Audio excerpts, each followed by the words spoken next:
On Capitol Hill today, National Intelligence Director Dan Coats told lawmakers it was unlikely that North Korea would give up its nuclear weapons and production capabilities while testifying before the Senate Intelligence Committee.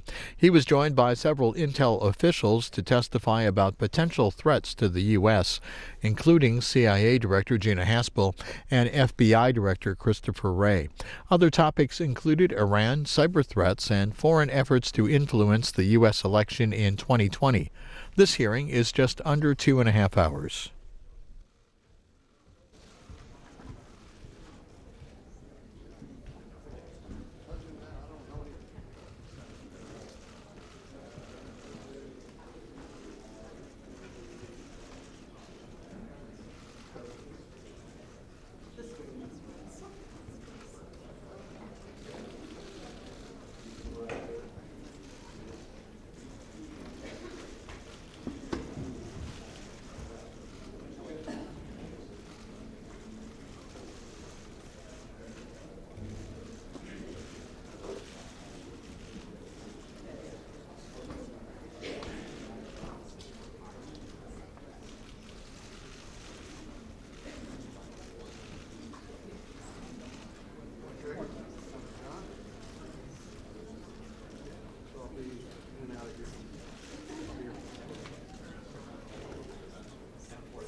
I'd like to call this hearing to order. I'd like to welcome our witnesses today. Director of National Intelligence Dan Coats, Director of Central Intelligence Agency Gina Haspel, Director of the Defense Intelligence Agency General Robert Ashley, Director of the Federal Bureau of Investigation Chris Wray, Director of the National Security Agency General Paul Nakasone, and Director of National Geospatial Intelligence Agency Robert Cardilla. I thank all of you for being here this morning. I'd also like to welcome the committee's two newest members who, in typical Senate fashion, are not here yet. Senator Ben Sasse of Nebraska and Senator Michael Bennet of Colorado. They're both great additions, and I look forward to working with them and with you to fulfill the committee's critical oversight mandates. Before I go to my formal remarks, I want to extend my condolences of this committee to General Ashley and his workforce at the Defense Intelligence Agency, as well as General Nakasone and his workforce at NSA. On January 16th, a DIA employee and a Naval Chief Cryptology technician were killed in northern Syria alongside 2 other Americans. This is a stark and sobering reminder of the dangerous work that the men and women of the intelligence community do around the world on behalf of the country every single day, often with no public acknowledgement. We thank you for your leadership of this community and, more importantly, for what your officers do and the sacrifices they make on behalf of our nation. This committee's met in open forum to discuss the security threats facing the United States since 1995. The nature, scale, and scope of those threats have evolved greatly over the last 25 years. Hostile nation states, terrorist organizations, malign cyber actors, and even infectious disease and natural disasters at different times have been the focus of the intelligence community's efforts. Our intelligence officers have repeatedly proven themselves equal to the task of refocusing, reconfiguring, and relearning the business of intelligence to keep pace with a threat landscape that's never static. When this nation was attacked on September the 11th, counterterrorism rightly became our nation's security focus. And the intelligence community responded by shifting resources and attention. We learned the ways of our new enemy, and we learned how to defeat it. We're now living in yet another new age, a time characterized by hybrid warfare, weaponized disinformation, all occurring within the context of a world producing more data than mankind has ever seen. Tomorrow, it's going to be deep fakes, artificial intelligence, a 5G-enabled Internet of Things with billions of Internet connections on consumer devices. What I hope to get out of this morning is a sense of how well prepared the intelligence community is to take on this new generation of technologically advanced security threats. Countering these threats requires making information available to those who can act, and doing so with speed and agility. Sometimes the key actors will be the federal government. Other times it will be a city. Many times it will be a social media company or a startup or a biotech firm. I see a world where greater collaboration between government and the private sector is necessary while still protecting sensitive sources and methods. We have to share what we can, trust who we can, and collaborate because we must. The objective of our enemies has not changed. They want to see the United States weakened, if not destroyed. They want to see us abandon our friends and our allies. They want to see us lessen our global presence. They want to see us squabble and divide. But their tools are different. I don't need to remind anyone in the room, when this country's democracy was attacked in 2016, it wasn't with a bomb or a missile or a plane. It was with social media accounts that any 13-year-old can establish for free. The enemies of this country aren't going to take us on a straight-up fight because they know they'd lose. They're going to keep finding new ways of attacking us, ways that exploit the openness of our society and slip through the seams of a national security architecture designed for the Cold War. What this means is that we can't afford to get complacent. We can't find comfort in being good at doing the same things that we've been doing for 50 years. Those who would seek to harm this nation are creative, adaptive, and resolute. They're creating a new battlefield, and we've been playing catch-up. Defeating them demands that we, as members of your oversight committee, make sure you have the resources and the authorities you need to win. Director Coates, I'd appreciate your perspective on how to best strike the balance between satisfying existing intelligence requirements and preparing the IC to take on the technological challenge of the future. I'd like to recognize that this will be Director Cardilla's last appearance before the committee. Robert, since 2014, you've served as the consummate ambassador for NGA, and this committee thanks you for your more than 35 years of honorable service to NGA, the intelligence community, and more importantly, to the country. I'll close here because we have a lot of ground to cover today, but I want to thank you again, and more importantly, your officers, for the selfless sacrifices that help keep this nation safe. Yours is an exceptional mission in that so few will ever truly know how much you do in the service of so many.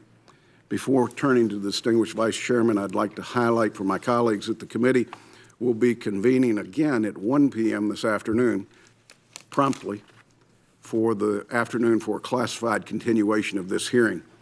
Please reserve any questions that delve into classified matters until then, and don't take it offensive if our witnesses find the need to delay their answers to questions that might be on the fringe for the closed session. With that, I turn to the Vice Chairman. Well, thank you, Mr. Chairman. And let me also welcome our witnesses. Let me extend my condolences as well for our loss. Let me also echo what the Chairman has said, Robert, about your service, your leadership at NGA, your willingness to always push, and your recognition that in many ways we need to change our models and how we make sure we use better use of our commercial and other partners. Today's open hearing comes at an important time for our nation and the world. As I look over the witnesses' statements for the record, I'm struck by the multiplicity of threats our nation continues to face, from new threats like cyber and online influence to those that we're more familiar with, like terrorism, extremism, proliferation of WMD, and rogue actors like Iran, North Korea, and regional instability. We've also seen and see on a regular basis, daily basis with some of the news yesterday, an increasingly adversarial stance of major powers like Russia and China. At the forefront of our nation's defenses against these threats stand the professional men and women of the Intelligence Committee whom you represent. It is, I believe, unconscionable that some of these men and women, and in particular the FBI, Department of Homeland Security, State Department, and others, were forced to work without pay for 5 weeks because of the government shutdown. This is no way to run a country. We count on the intelligence and law enforcement professionals to protect us. We cannot ask them to do so with no pay and facing threats of eviction or losing their health insurance. The method of running government via shutdown, brinkmanship, must come to an end. The myriad threats we faced must also be faced in tandem with our allies and partners around the world. As former Secretary of Defense Mattis wrote in his resignation letter, quote, "While the U.S. remains the indispensable nation in the free world, we cannot protect our interest or serve the role effectively without maintaining strong alliances and showing respect to those allies," unquote. I think that is a lesson we all need to take to heart. Of the multiple threats we face, I would highlight two that I hope we can especially dive into. First, Russia's use of social media to amplify divisions in our society and to influence our democratic process. This is an area that I know was highlighted in our worldwide threat hearing last year, and the concern that we and the IC that Russia would continue its malign activities to try to influence the 2018 elections. While we did see Russia continue to try to divide Americans on social media, and we saw cyber activities by unknown actors targeting our election infrastructure in 2018, the good news is, and particularly General Nakasone, I commend you, I think we did a much better job. The question, though, is how do we prepare ourselves for 2020? How do we make sure that we're fully organized? What is the IC's role in fighting this disinformation threat? And how can we build upon public-private partnerships with online social media companies in a way that works for both sides? This is a problem, as the chairman's mentioned, with the question around deep fakes and other areas that technology is only going to make more difficult. The second issue I'd hope that you would all address today is the threat from China, particularly in the field of technology. I think we all saw the Justice Department announcement yesterday about Huawei. I have to say, as a former entrepreneur and venture capitalist, I long held the view that an economically advanced China would eventually become a responsible global citizen that would join the World Trade Organization and whose system would ultimately be liberalized by market-based economies. Unfortunately, what we've seen, particularly in the last 2 or 3 years, is the opposite. With the consolidation of power by the Communist Chinese Party and with President Xi emphasizing nationalistic tendencies and an aggressive posture towards those nations on China's periphery, and an economic policy that seeks, by hook or by crook, to catch up and to surpass the United States, economically, especially in the areas of technology like AI, machine learning, biotech, 5G, and other related areas. Especially concerning have been the efforts of big Chinese tech companies, which are beholden to the Communist Chinese Party, to acquire sensitive technology, replicate it, and undermine the market share of U.S. firms with the help of the Chinese state. I want to thank DNI Director Coates and FBI Director Wray, as well as DHS, for working with the committee to take seriously the threat from China's whole-of-society approach to technology acquisition and to jointly reach out to our business community with whom we must work in partnership to begin to address these issues. Unfortunately, we've still got a long way to go, and while Director Coates, particularly we've been on some of these road shows together with the chairman, I think we need much more of those going forward. I want to ensure that the IC is tracking the direction of China's tech giants and to make sure that we counter those efforts, particularly as so many of them are beholden to the Chinese government. The truth is, this is a challenge that will only continue to grow. I also, in closing, want to thank not only you, but all the men and women who stand behind your organizations, who work day in and day out to keep our nation safe. I look forward to this public hearing. Thank you, Mr. Chairman. I yield. I thank the Vice Chairman. Before I recognize Director Coates for his testimony, let me say to our witnesses, a number of the members of this committee have competing committees meeting right now on very important things, so members are going to be in and out. Please don't take that as a sign of any disinterest in your testimony or your answers, but there are a lot of things going on the Hill today that are priorities from a standpoint of legislative activity. Director Coates, it's my understanding you're going to give one opening statement for the entire group, and then we'll move to questions. Yes, sir. The floor is yours. Mr. Chairman and Mr. Vice Chairman, members of the committee, we are here today, and I'm here today with these exceptional people who I have the privilege to work with.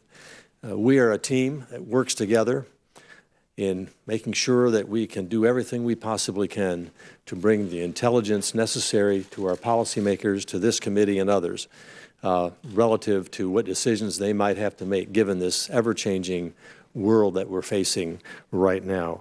During my tenure as DNI, now 2 years in, I have told our workforce over and over that our mission was to seek the truth and speak the truth. And we work to enhance, to agree with and enforce that mission on a daily basis. I want our people to get up in the morning to work to think that this is what our job is. Despite the swirl of politics that swirls around not only the Capitol but the world, our mission is to keep our heads down, our focus on the mission that we have to achieve in order to keep American people safe and our policymakers aware of what's happening. So truly, the efforts of people sitting here at this table and all their employees and all of our components is not really public for the released for the public to know about, but we continue to value our relationship with this committee in terms of how we share information, how we respond to your legitimate questions that you bring to us and tasks for us, and we value very much the relationship that we have with this committee. My goal today is to responsibly convey to you and the American people in this unclassified hearing the true nature of the current environment. And in the interest of time, I'd also like to refer you to my statement for the record for a more complete threat picture. As I stated in my recent remarks during the release of the National Intelligence Strategy, we face significant changes in the domestic and global environment that have resulted in an increasingly complex and uncertain world, and we must be ready. We must be ready to meet 21st century challenges and recognize emerging threats. The composition of the current threats we face is a toxic mix of strategic competitors, regional powers, weak or failed states, and non-state actors using a variety of tools in overt and subtle ways to achieve their goals. The scale and scope of the various threats facing the United States and our immediate interest worldwide is likely to further intensify this year. It is increasingly a challenge to prioritize which threats are of greatest importance. I first would like to mention election security. This has been and will continue to be a top priority for the intelligence community. We assess that foreign actors will view the 2020 U.S. elections as an opportunity to advance their interests.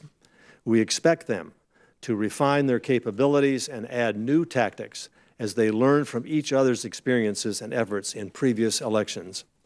On the heels of our successful efforts to protect the integrity of the 2018 midterm elections, we are now focused on incorporating lessons learned in preparation for the 2020 elections. I would now like to turn to the variety of threats that currently exist and may materialize in the coming year. I'd like to begin with remarks on what I would describe as the Big Four: China, Russia, North Korea, and Iran, all of which pose unique threats to the United States and our partners. China's actions reflect a long-term strategy to achieve global superiority. Beijing's global ambition continues to restrict the personal freedoms of its citizens while strictly enforcing obedience to Chinese leadership, with very few remaining checks on President Xi's power. In its efforts to diminish U.S. influence and extend its own economic, political, and military reach, Beijing will seek to tout a distinctly Chinese fusion of strongman autocracy and a form of Western-style capitalism as a development model and implicit alternative to democratic values and institutions. These efforts will include the use of its intelligence and influence apparatus to shape international views and gain advantages over its competitors, including especially the United States. China's pursuit of intellectual property, sensitive research and development plans, and the U.S. person data remains a significant threat to the United States government and the private sector. China's military capabilities and reach will continue to grow as it invests heavily in developing and fielding advanced weapons, and Beijing will use its military clout to expand its footprint and complement its broadening political and economic influence, as we have seen with its One Belt, One Road initiative. As part of this trend, we anticipate China will attempt to further solidify and increase its control within its immediate sphere of influence in the South China Sea and its global presence further abroad. Whereas with China, we must be concerned about the methodological and long-term efforts to capitalize on its past decade of a growing economy and to match or overtake our superior global capabilities. Russia's approach relies on misdirection and obfuscation as it seeks to destabilize and diminish our standing in the world. Even as Russia faces a weakening economy, the Kremlin is stepping up its campaign to divide Western political and security institutions and undermine the post-World War II international order. We expect Russia will continue to wage its information war against democracies and to use social media to attempt to divide our societies. Russia's attack against Ukrainian naval vessels in November is just the latest example of the Kremlin's willingness to violate international norms, to coerce its neighbors and accomplish its goals.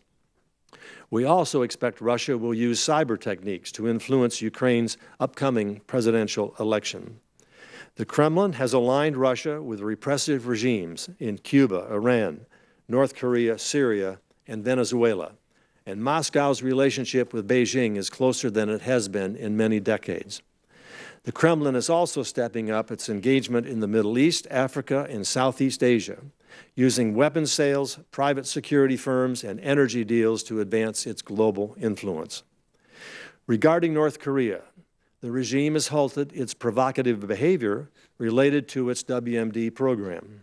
North Korea has not conducted any nuclear-capable missile or nuclear tests in more than a year, and it has dismantled some of its nuclear infrastructure.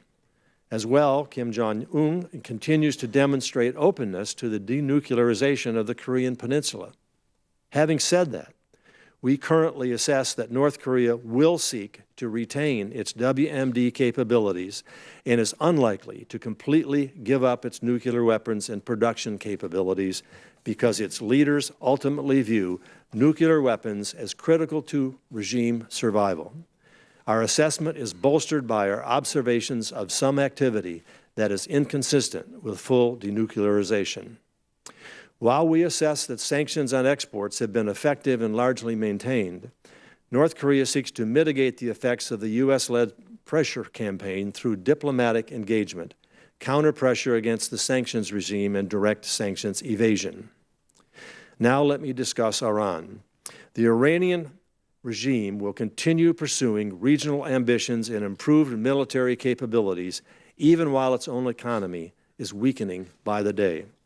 Domestically, regime hardliners will be more emboldened to challenge rival centrists, and we expect more unrest in Iran in recent months. Tehran continues to sponsor terrorism, as the recent European arrests of Iranian operatives plotting attacks in Europe demonstrate.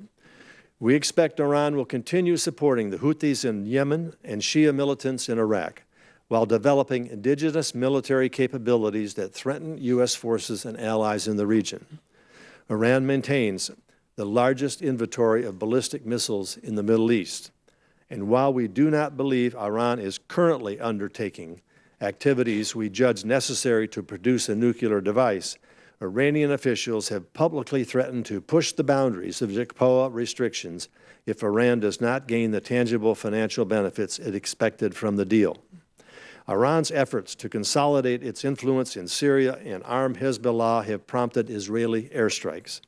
These actions underscore our concerns for a long-term trajectory of Iranian influence in the region and the risk of conflict escalation.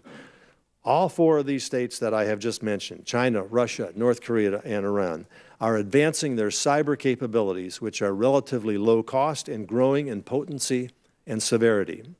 This includes threatening both minds and machines in an expanding number of ways, such as stealing information, attempting to influence populations, or developing ways to disrupt critical infrastructures. As the world becomes increasingly interconnected, we expect these actors and others to rely more and more on cyber capabilities when seeking to gain political, economic, and military advantages over the United States and its allies and partners. Now that I've covered the big four, I'll quickly hit on some regional and transnational threats.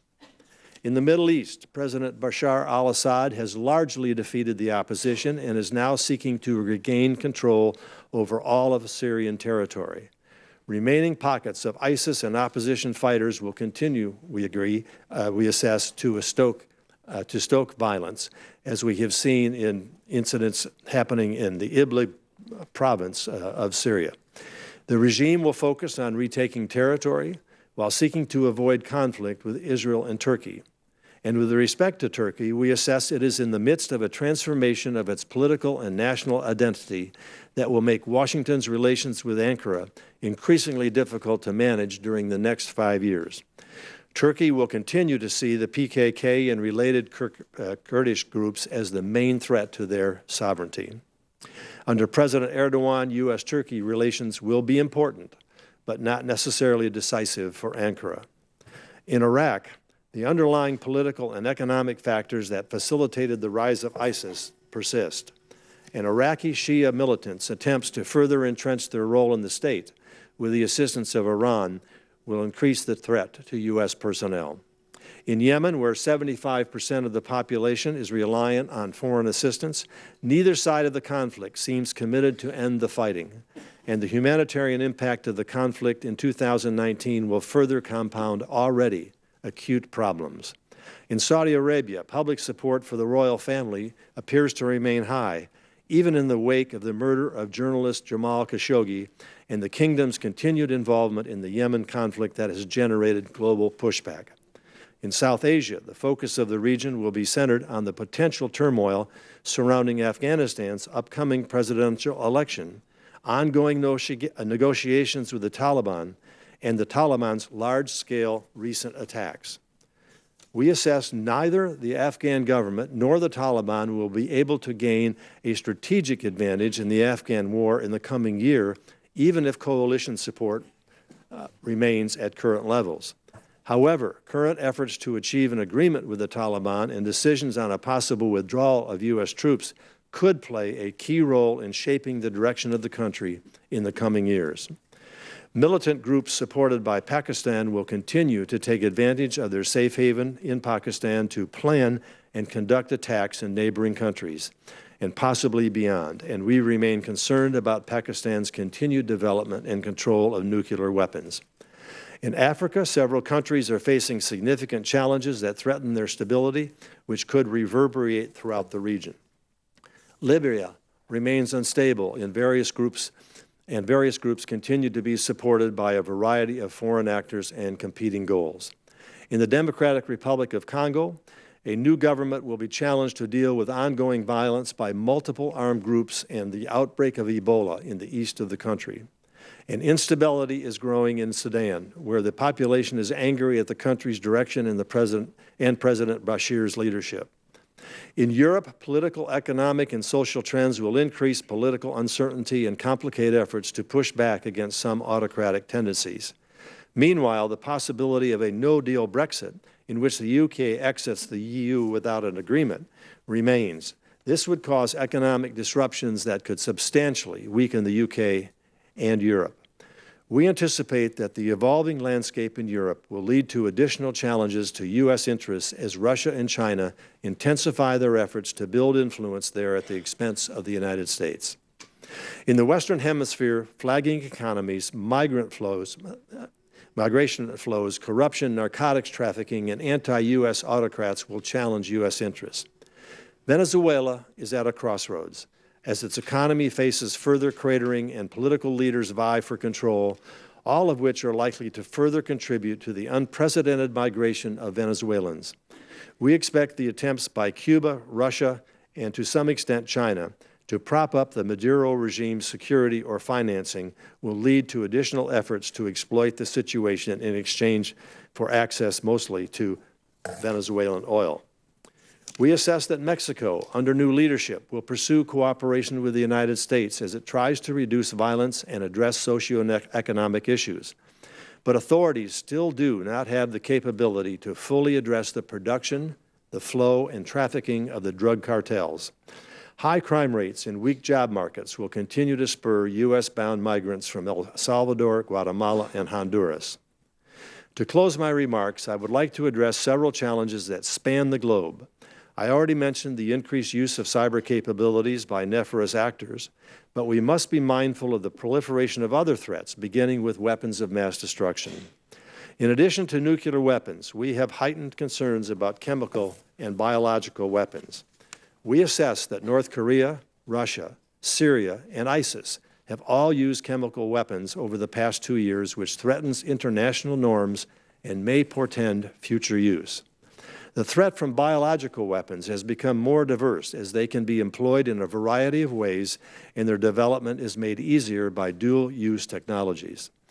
We expect foreign governments to expand their use of space-based reconnaissance, communications, and navigation systems, and China and Russia will continue training and equipping their military space forces and fielding new anti-satellite weapons to hold U.S. and allied space services at risk. Space has become the new global frontier, with competition from numerous nations. Terrorism remains a persistent threat and in some ways is positioned to increase in 2019. The conflicts in Iraq and Syria have generated a large pool of skilled and battle-hardened fighters who remain dispersed throughout the region.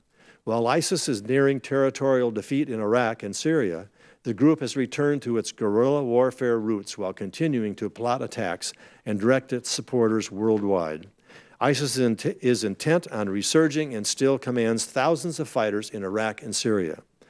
Meanwhile, al-Qaeda is showing signs of confidence as its leaders work to strengthen their networks and encourage attacks against Western interests. We saw this most recently in Kenya as al-Shabaab attacked a hotel frequented by tourists and Westerners. Lastly, the speed and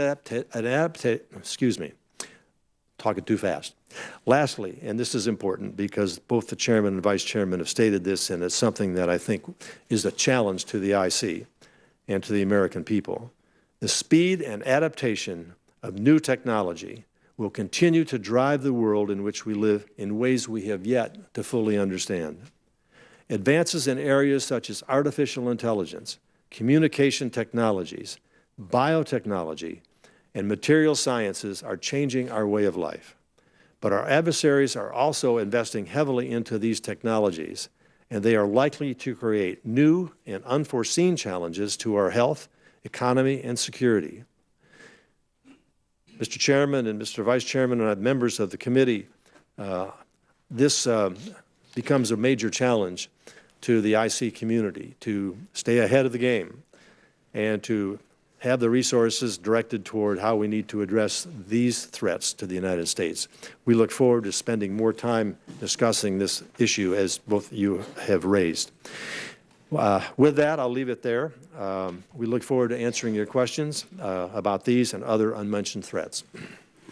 Director Coates, thank you for that very thorough testimony. Every year, this hearing has geographically increased. And I think this year you have left no region of the world untouched with a concern that we might have. And this year, especially, the threat landscape continues to increase from a standpoint of the tools used. I'm sure that much of that will be the subject of questions both this morning and this afternoon. I want to acknowledge that we have a distinguished group with us, joining us this morning from Austria, who come from their government, and I'm not going to ask them to stand or anything, not to distinguish them out of the group, but we're delighted to have them with us being part of the United States Senate today. I want to notice, members, that you will be recognized by seniority for 5 minutes. We intend to do one round, and I would say sorry to Senator Sass and Senator Bennett because they will be last, and had they been here on time, they would have heard the great comments that I made about their addition to the committee. Of course. They still would have been last on questioning. Very good, Marty. With that, the chair would recognize himself for 5 minutes.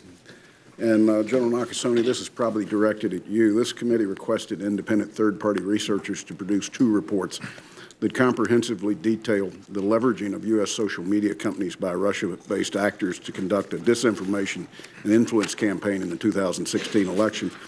Without speaking to sources and methods under your current authorities, would the IC be able to conduct the same analysis and produce comparable finished intelligence? Mr. Chairman, thank you very much for the question, and thank you for your recognition of Chief Petty Officer Kent.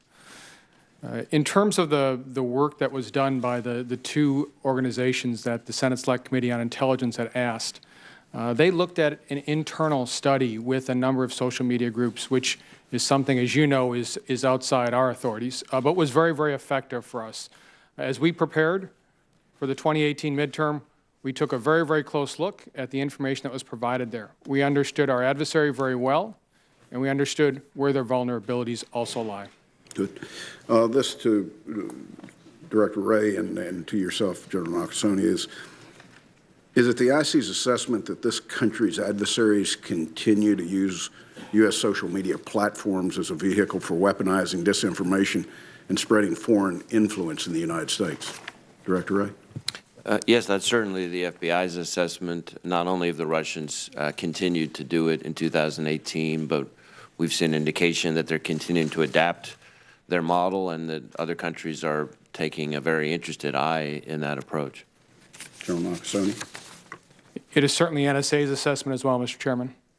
An area of increasing concern for this committee is how the production, storage, and usage of data is a national security issue. In 2013, IBM estimated that we were producing 2.5 billion gigabytes of data every day.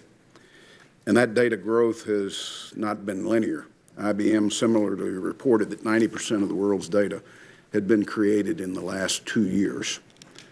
That data is now being aggregated, curated, and trafficked to enable and enhance data-hungry artificial intelligence algorithms.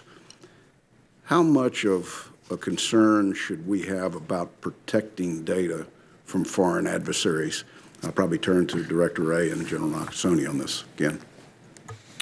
Well, I think it's a great concern. Certainly, we see strong interest from a computer intrusion dimension, both from nation states, but also from criminal hackers, and increasingly the 2 in a blended threat way. So we see nation states enlisting the help of criminal hackers, which just is a form of outsourcing that makes it even more of a menace. So it's something that we're extremely focused on and should be a high priority. General? Mr. Chairman, I concur with the importance of data. It's the coin of the realm today. If you think the power of data, not only for information that it can provide us, but also, as you indicated, the weaponization of it. We see our adversaries very interested in being able to procure data. And obviously, as Director Wray mentioned, this is something that we're very, very focused on as well as the National Security Agency. I'll throw out to whoever would like to answer, what applications of big data by foreign adversaries have you most concerned today? Well, certainly China has the capacity and the resources to be able to do a lot, but that has not deterred other major nations like Russia and others to be aggressive in doing this. You have identified this as a significant threat. We are awash in data. We have to understand how our adversaries use that data against our interest and how we can prevent that from happening, as well as use it for our own purposes relative to know what is going on around the world and what influence efforts are being thrown at the United States. So that is why we are, as a whole, is a very, very high priority, as you mentioned in your opening statement, in terms of how we resource our community, intelligence community, with the kind of tools and weapons needed to address this issue. Director? I was just going to add that as the challenges of encryption become bigger and bigger on the SIGINT side, we're more and more dependent on human sources, and the more big data can be exploited by our adversaries, the harder it is to recruit and retain human sources. And I suspect Director Haspel may have a view on that as well. Director Haspel? I think Director Wray captured that exactly, and I would just add from the CIA perspective that a big focus for us is finding out how our adversaries are using big data against us and sharing that with our partners. I'm going to exercise the chair for just a second for one last question, and this is your opportunity to recruit. Your agencies do cutting-edge research on every technology you could imagine, from classic spycraft like disguising to communications technology that would blow James Bond and Q branch away. What pitch would you make to those in school now, or perhaps those working in tech and looking to serve a greater purpose, that they should come apply their engineering degrees, coding skills, and creativity and work in the IC? Director Wray. So I would say there is nothing more rewarding than protecting the American people. And we've seen with some of our smartest high-tech folks, I can think of one office in particular where two of our brightest stars with great talent briefly left for what they thought would be greener pastures in the private sector, and I was very pleased to see them both independently come back only about 8 months later when they realized the grass was browner. If I could, Mr. Chairman, I would have probably asked you to release the tape of what you just said in terms of really how innovative and how creative and the opportunities that the folks in the IC get a chance to engage in far strip anything that you see in a Hollywood movie. And the other thing that I would add to that is imagine when you get up every morning that your task, your responsibility is to defend the hopes and dreams of 320 million Americans. And that's something that we relish the opportunity to do that every single day. And people would want to join that team. Mr. Chairman, our mission sells itself when we talk to our people. I would offer, as we talk to young people at the National Security Agency, I saw big data, artificial intelligence, machine learning, cloud computing in places like Baghdad and Kabul in support of our forces long before we ever called it that. That's the selling point that we emphasize to our people, because if it's cutting edge, we will be doing it at the National Security Agency. Robert? Mr. Chairman, we're proud of our ability to recruit some of the talent you just described. We don't do it often on fiscal terms. We do it on psychic terms. And so serving something greater than oneself for a cause to protect the nation and our interests is one that both attracts and retains the lifeblood of our agency, which is our people. Director Haspel, you want to take a shot at selling something that not many people know about? Well, like my colleagues, CIA officers come to Langley for the mission, and they stay because of the mission, and it's really about being part of something that's bigger than yourself. And in terms of advanced technologies, it's a chance to be on the cutting edge and make a difference. Well, let me just conclude by saying the disciplines that come out of higher education and community colleges today, all of those disciplines are applicable to the agencies that sit before us today. There should be no student that doesn't look at this as a way to apply what they've learned or the degree that they have. That didn't used to be the case. It was all specialized, but now it applies to everything. Director Coates. Well, Mr. Chairman, as someone of an older generation here who has to turn to his grandson to get the TV on the right channel, I'm continually amazed as I get around the country talking to colleges and graduates and people that are in these STEM positions and studying of their incredible talent. They bring those kind of talents and skills to our agencies, as you have heard, and it is extremely rewarding to see the young people who know they could have a better financial deal, a more settled lifestyle, easier and so forth and so on.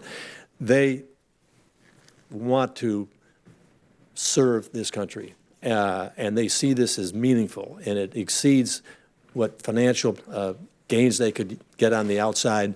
And plus, they're able to do some really cool stuff in all of these agencies, which we can't talk about here, but it is attractive to it. But their commitment to the country and commitment to the mission, as has been demonstrated here, is awfully rewarding when you go out and see what these young people have and what they're willing to do for the country. I thank all of you, Vice Chairman. Well, thank you, Mr. Chairman. And I agree that the people who work with all of you are extraordinarily special Americans, and the mission is critically important. I would personally add one other item, that if they work for the United States government, they actually ought to be paid on time. And I question, I've seen the number of federal employees who've gone 5 weeks plus without pay. I'm not sure many folks in the private sector would show up 5 weeks plus without pay on an ongoing basis. And while I'm appreciative of the fact that particularly the FBI, that your agents will be reimbursed, I do worry. The FBI has a number of contractors. Under our current setting, they will come out of this 5 week plus 35-day shutdown with nothing to show. And if we cannot guarantee that people that work for the United States government are going to be not used as hostages for either side of the political debate, then I think our ability to recruit and retain will go down dramatically. I don't know if, Director Wray, if you want to make any comment on that or maybe just punt, but it is something I saw FBI agents, I saw Homeland Security agents, I saw air traffic controllers working double shifts and then going and driving an Uber. I'm not sure I want somebody showing up maintaining the safety of our airways with 4 hours of sleep, but I'd be happy to take a comment there. Oh, Mr. Vice Chairman, needless to say, we're still assessing the overall operational impact of the shutdown, but what's quite clear is that it was incredibly negative and painful for the 37,000 men and women of the FBI and their families. But I will also say that I could not be more proud of their professionalism and their dedication to not let balls drop, but to keep charging ahead across all of our various program areas during that time. Certainly, when you talk about contractors, we are very dependent, just like every government agency, on contractors for a whole range of services. And, you know, we would want to make sure that that aspect of our operations doesn't get disrupted. And my hope would be that folks on both sides of the aisle will look at how we might make sure, particularly some of those low-price contractors, oftentimes the folks who clean the bathrooms or serve the food, don't have to come out of this 35-day shutdown with absolutely no compensation at all. Let me start my first question, Director Wray and Director Coates, and this is, the Chairman's alluded to it, we've all talked about it, this emerging challenge around social media, particularly the fact, whether it's Russians or other foreign entities, that try to masquerade as Americans. They build large followings, create fake accounts. I think this problem is going to get exponentially harder as we move into deep fake technology. A lot of policy implications. How do we sort through that? How do we work with our social media company partners to put Americans on alert about the volume of foreign-based activity, bots and others who are masquerading as Americans going forward, so as they're not able to further manipulate not just our election process, but actually to build social divisions? Well, Mr. Vice Chairman, this is a particularly vexing and challenging problem. I think it's going to require a holistic response, certainly at the FBI through the Foreign Influence Task Force and all of our field offices. We're trying to work much more closely, not just with our intelligence community partners, especially General Nakasone and the NSA, but also, as you say, with the private sector. And I will say that one of the bright spots between 2016 and 2018 is how much more cooperatively we're working with the social media companies, because there's an awful lot that really has to be done by them in this space. And there were a number of success stories, only some of which we could really ever share, where the social media companies, based on tips that we provided, were able to take action much more effectively, much more quickly, to block and prevent some of the information warfare that the Russians were engaged in. And I think we're going to need to see more and more of that. But now that we've got some momentum, we're looking forward to growing that partnership. And I think I would agree, some companies have done well, some have not done as well. I think we're going to need to continue to explore this and just basic notional ideas of where I think we don't get into First Amendment challenges, where Americans ought to have the right to know whether they're being communicated with by a machine or a bot versus a actual human being. And some of the research done by some of the folks we've looked at, in a way it may be a little more positive, it says that the vast volume of traffic on the far left and the far right in terms of political discourse in social media is actually not Americans, but foreign-based bots. There may not be as many crazies out there as it seems, editorial comment, but I do think we've still got a long way to go. Thank you, Mr. Chairman. Mr. Chairman, if I could just add one thing to support Director Wray's remarks. Having served on the committee and gone through the frustrations of the interaction and information sharing with private social media companies, we've seen a significant progress with that. Many of us have sat down eyeball to eyeball with its leaders. Our tech teams are working with their tech teams. I can't say that's worked with every social media company, but it's significantly better because there's information we can provide them that is in their benefit. And of course, we always stress the fact that we need to work together to protect our people from influence activities from abroad and threats to the American people. So I'm encouraged, having made some trips to several of these companies, encouraged with the openness and willingness to see what we can do while protecting privacy rights, but also ensuring security. Senator Risch. Thank you very much. First of all, let me say that I'm always astounded in this committee and the Foreign Relations Committee with the volume of issues that we have to deal with. I think your opening statement, Director Coates, indicated how difficult this is to process all this and to deal with all this.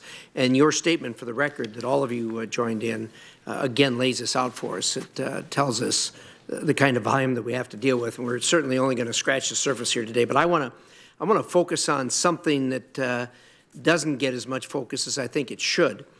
We seem these days, every time we pick up media or turn on TV, they're talking about Russia and Russia's ham-handed efforts to affect things in the world.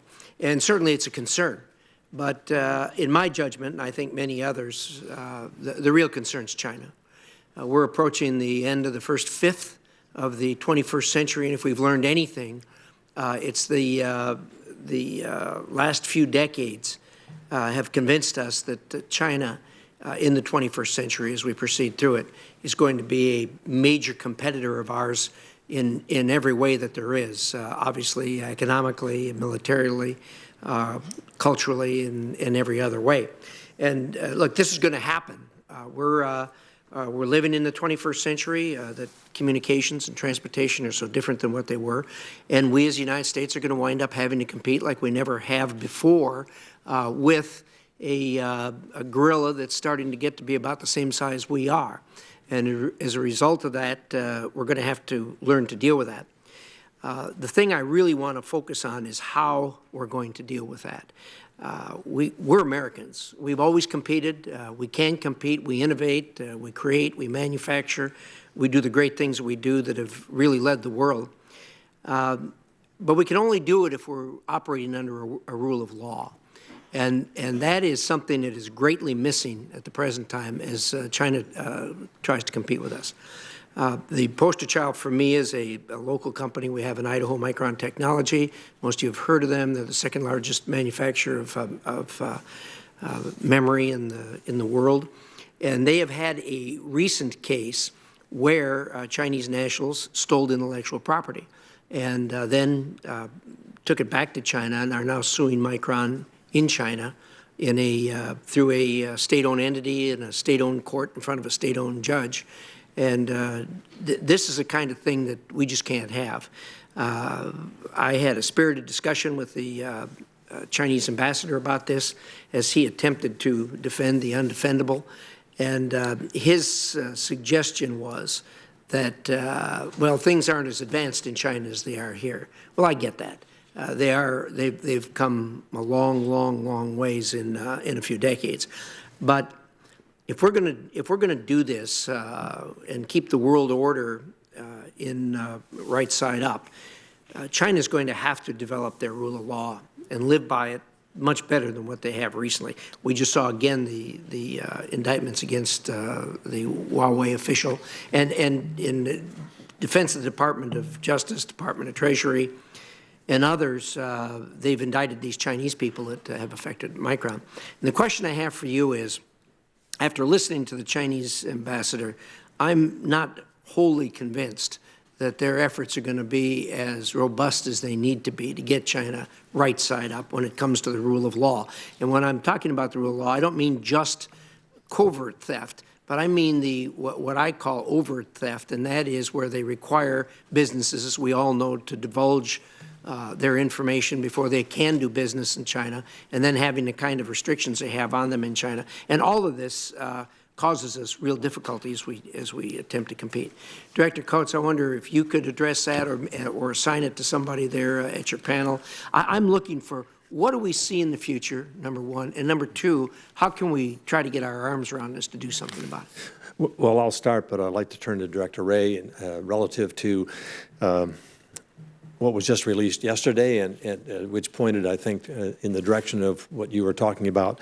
But frankly, while we were sleeping in the last decade and a half, China had remarkable rise in capabilities that are stunning. A lot of that was achieved, significant amount of that was achieved by stealing information from our companies, by inserting Chinese in certain of our labs, or bringing back technological stolen properties, which China engaged. You can talk to any number of everything from automobile manufacturers to sophisticated software, as well as R&D for military. I think General Ashley can speak to that on the military side. I think we could go down the panel here and discuss for a significant amount of time the kind of actions China has taken to become a competitor, but also to gain superiority, and what they're doing and how they're spreading it around the world through their Belt and Road Initiative and a number of other initiatives. It's a serious issue that has to be dealt with. You are right on target in terms of saying that rule of law and international norms and fairness in trade and engagements is not the Chinese model. In counter it, we have to expose it. It was exposed yesterday in a significant way relative to telecommunications, and Director Wray can talk about that. We have alerted our allies. They are now second-guessing in questioning their initial responses to China. Oh, it's a great market. We need to get over there. Don't worry about anything else except selling our product. They're now finding that their product has been duplicated by the Chinese and sold for half the price because they didn't have to spend as much money on research and development. So it is, we are working with the chairman, the vice chairman, and with the committee actually to try to be as transparent as possible with our company heads. We've been traveling around the United States, meeting with CEOs and others. We're dialing up a program with the I think I ought to stop right there, and the rest of this ought to go into a secure a setting in terms of how we're dealing with this. But I'd love to turn to Director Wray relative to what they're doing. Senator, I completely share your observations. And I would just say that one of the things that the American people I think are now sort of waking up to understand is that the Chinese government, the lines between the Chinese government and the Chinese Communist Party are blurred, if not totally erased. The lines between the Chinese government and Chinese state-owned enterprises, the same. The line between the Chinese government and ostensibly private companies, for all the reasons you described, and especially the line between lawful behavior and fair competition and lying and hacking and cheating and stealing. And one of the things that I've been most encouraged about in an otherwise bleak landscape is the degree to which, as Director Coates was alluding to, American companies are waking up, American universities are waking up, our foreign partners are waking up. And it's one of the few issues that I find when I engage in the interagency and up on the Hill, covering from one end of the spectrum to the other, there seems to be actually more consensus than I've ever seen before in my career. And I think that's a positive, and we need to build on that. Do either of the generals have, General Ashley? Yes, sir. Sir, you laid out the problem set very well. And what's been highlighted, this isn't just a U.S. issue, this is a global issue. When you think about the Internet of Things, when you think about the nature of global business and how corporations are integrated. And if it touches a company in Australia who may have a relationship with a company in the U.S., then we become connected. From a military standpoint, when you look at major acquisition from a Defense Intelligence Agency, one of the things we put against this is Supply Chain Risk Management Threat Analysis Center. So when DoD looks for major acquisition, we do the due diligence and research against those companies, but that challenge is getting more and more complicated because you think they either buy it, they steal it, or they can build it. But the nature of that business, you have things like white labeling, where you don't necessarily have to disclose the relationship, where you could sell a semiconductor, a chip, a piece of software, and ostensibly it is from your company, when in fact it may have been manufactured by a Chinese company. So that's the due diligence that we have to apply to look at the supply chain across all acquisition. And we got to bring all our partners in and illuminate the challenge and make sure they're doing the same due diligence, whether it's through CFIUS or other protocols. Senator Heinrich. Thank you, Chairman. Director Coates, in this hearing last year, you testified that you would recommend minimal access to classified documents to anyone without a permanent security clearance. You made that statement with regard to reports of multiple holders of interim security clearances in the White House. And now we are seeing published reports that dozens of times the White House has overruled the career FBI experts responsible for adjudicating security clearances, granting top secret clearances to White House officials. Would you still recommend minimal access to classified documents to those White House officials, since FBI experts recommended that they not be given those top secret clearances? I do support the providing all the information necessary for not only the White House, but for all of our branches relative to providing security clearance. They have those authority to do that. We issue guidelines in terms of what I understand they have the authority. Adhered to. I want to know, do you think that that the White House should take seriously the recommendations of those FBI experts? To my knowledge, they do take seriously. It is their decision based on a whole number of factors. We've seen every administration issue clearances based on how they assess what is provided. Our job is to provide them the best information we have relative to security clearance processes so that they have the full picture in front of them when they make that decision. Speaking of the full picture, last year we passed the Secret Act. As the Director of National Intelligence, do you think it's problematic that the administration has not complied with the portion of that law requiring the White House to report on its process for conducting security clearance investigations? I'm not aware that that has happened. I'd be happy to look into that. I would appreciate that. Director Wray, as I mentioned, we're seeing published reports that numerous times the White House has simply overruled career FBI experts responsible for adjudicating those clearances.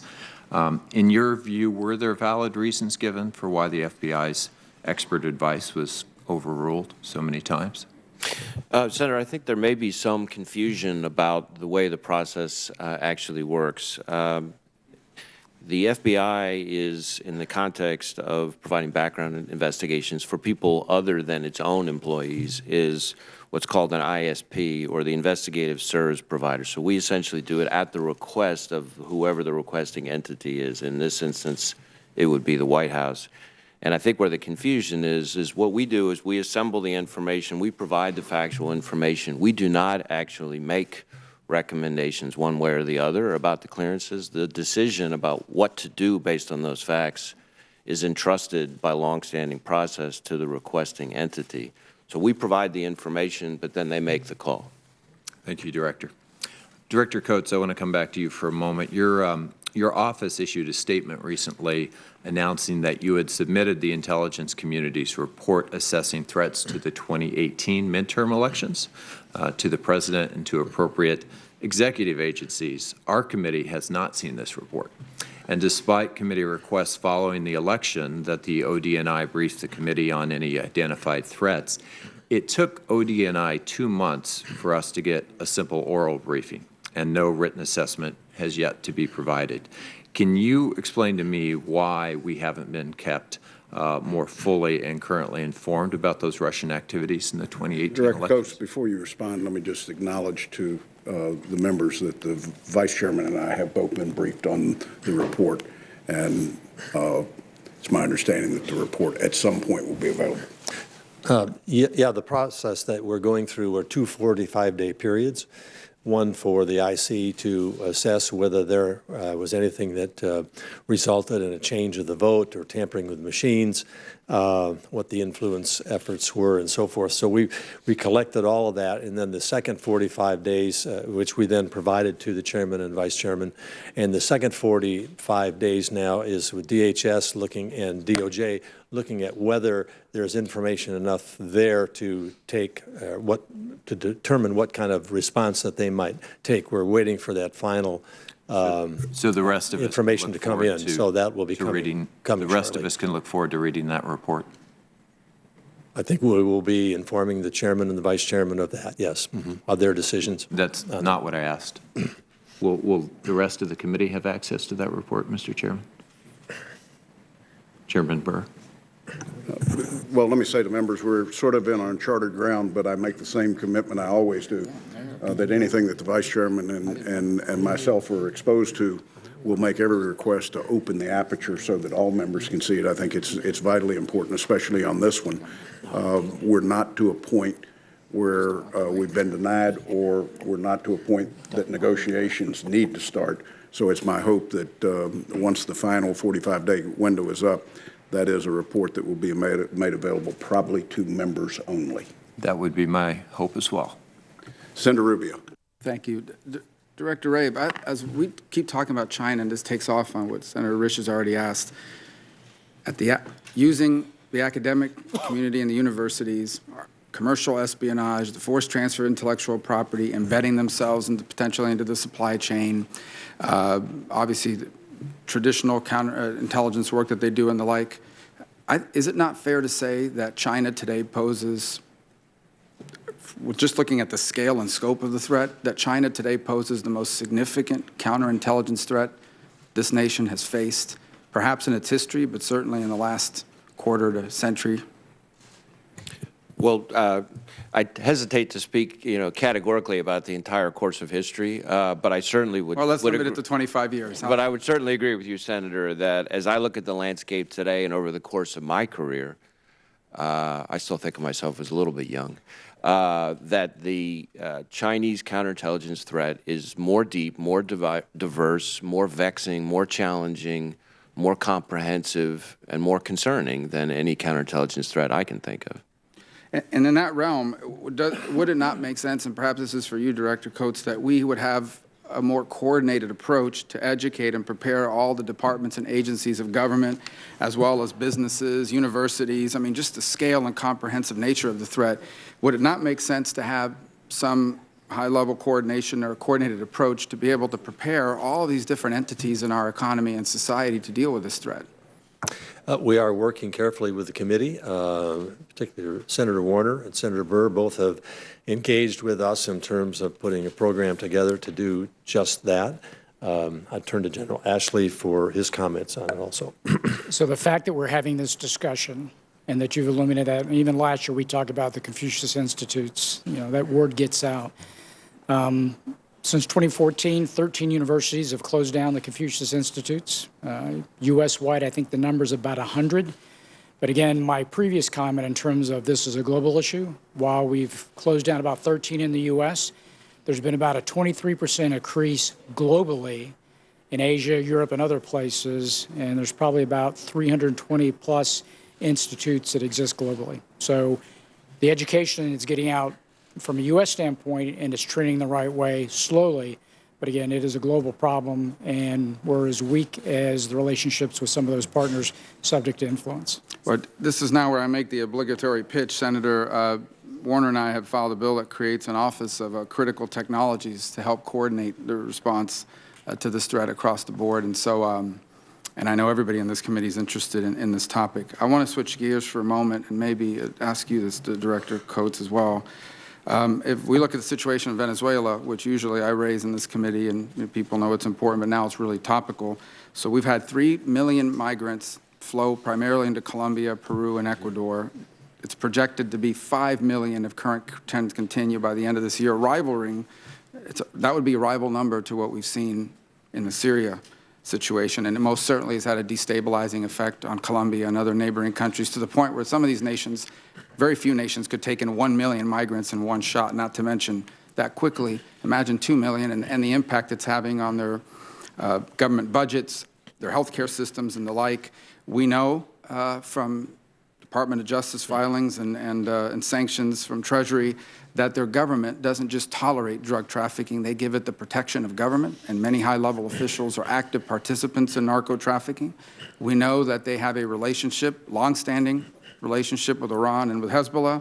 We know they have openly and repeatedly, at least Maduro has, invited the Russians and Putin to establish either a rotational or permanent presence somewhere in Venezuela, thereby creating a Russian military presence in the Western Hemisphere. In fact, they flew about 3 weeks ago or a month ago 2 Russian nuclear-capable bombers into the Caribbean Sea. Seeing all these factors, what's happening in Venezuela, we care a lot about democracy, we care a lot about freedom, we care a lot about human rights. But when you add all these things together, the migratory impact on regional partners and how that spills over into the United States, their relationship with Iran and Hezbollah, the drug trafficking, because all that cocaine is destined to come into our streets, the invitation to the Russians to potentially have a military base, whether it's rotational or permanent in our hemisphere, is it not in the national interest of the United States of America that the Maduro regime fall and be replaced by a democratic and more responsible government? Well, I think everything you said is been very open to the American public relative to the situation that exists in Venezuela. Our job as an intelligence community is to provide all the relevant information that you just talked about in terms of what the impact of what's happening in Venezuela and then throughout the region and the threat that it evolves from that. The decision as to how to address that obviously is a decision by the executive branch and by the president ultimately with the support of the National Security Council. We do obviously face a dire situation that has enormous consequences.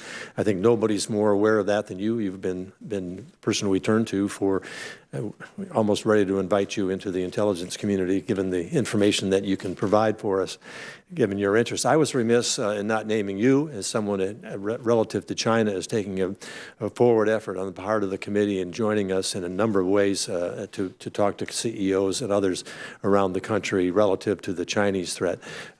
With Venezuela, it's a very tenuous situation right now. As you know, we have taken steps in terms of recognition of the opposition as the legitimate president of Venezuela. Yesterday, the Treasury Department announced oil sanctions against a Venezuelan oil company. They're a major company that we do business with here also.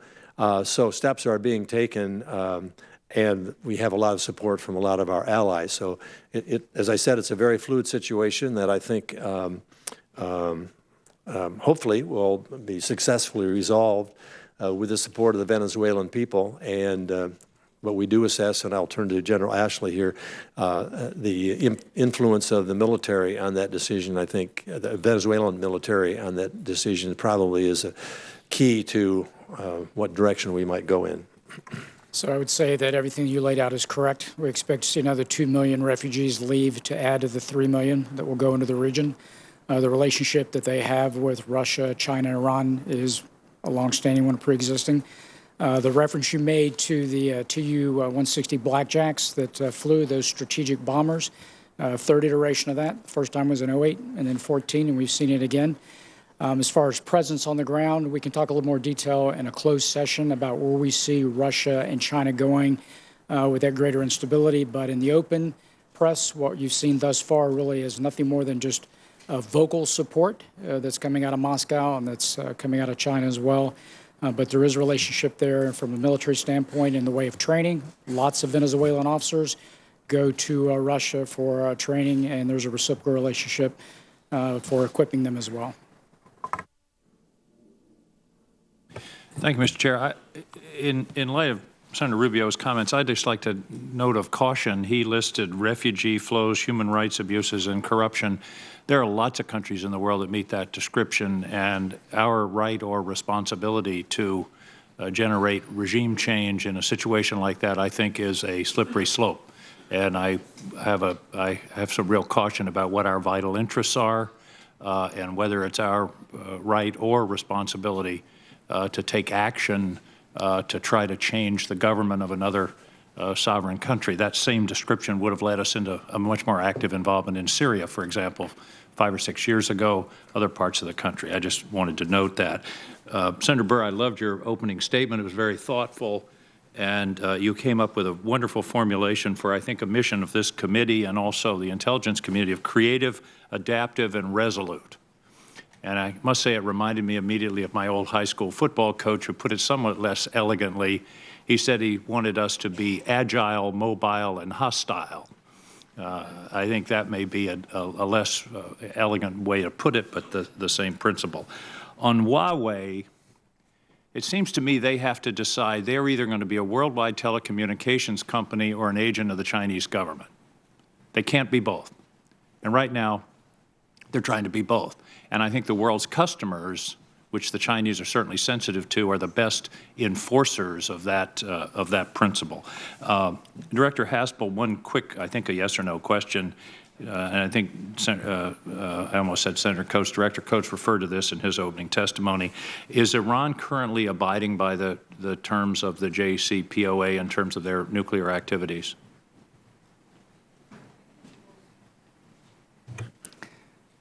Senator King, I think the most recent information is the Iranians are considering taking steps that would lessen their adherence to JCPOA as they seek to pressure the Europeans to come through with the investment and trade benefits that Iran hoped to gain from the deal. But since our departure from the deal, they have abided by the terms. You're saying they're considering, but at the current moment, they're yes, they're making some preparations that would increase their ability to take a step back if they make that decision. So at the moment, technically, they're in compliance, but we do see them debating amongst themselves as they fail to realize the economic benefits they hope for from the deal. Thank you.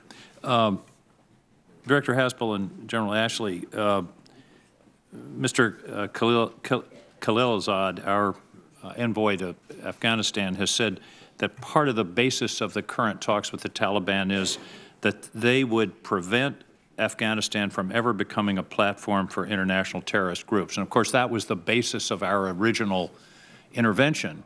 Do we believe them, and are they capable of that? Did they learn something from having given safe haven to Osama bin Laden? Do we believe that there's a mindset change that could be enforceable or at least a reasonable expectation? Director Haspel.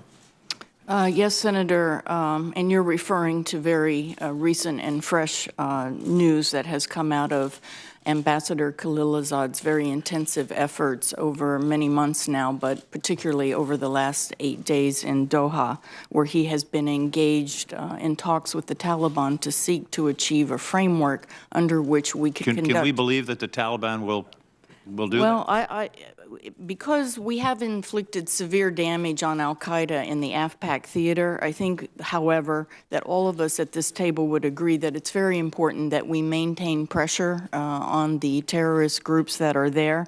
And so if there were an eventual peace agreement, a very robust monitoring regime would be critical, and we would still need to retain the capability to act in our national interest if we needed to. Thank you. Another note, Director Coates, you mentioned, I wouldn't say almost in passing, but it was just a sentence of your introduction, which I think is a very important point and may be the big news of right now what's going on. Increased cooperation between Russia and China. For a generation, that hasn't been the case. That could turn out to be a very big deal on the horizon in terms of the United States. If those two countries begin to work together systematically, that could be a big problem for us. One more quick question. Director Wray,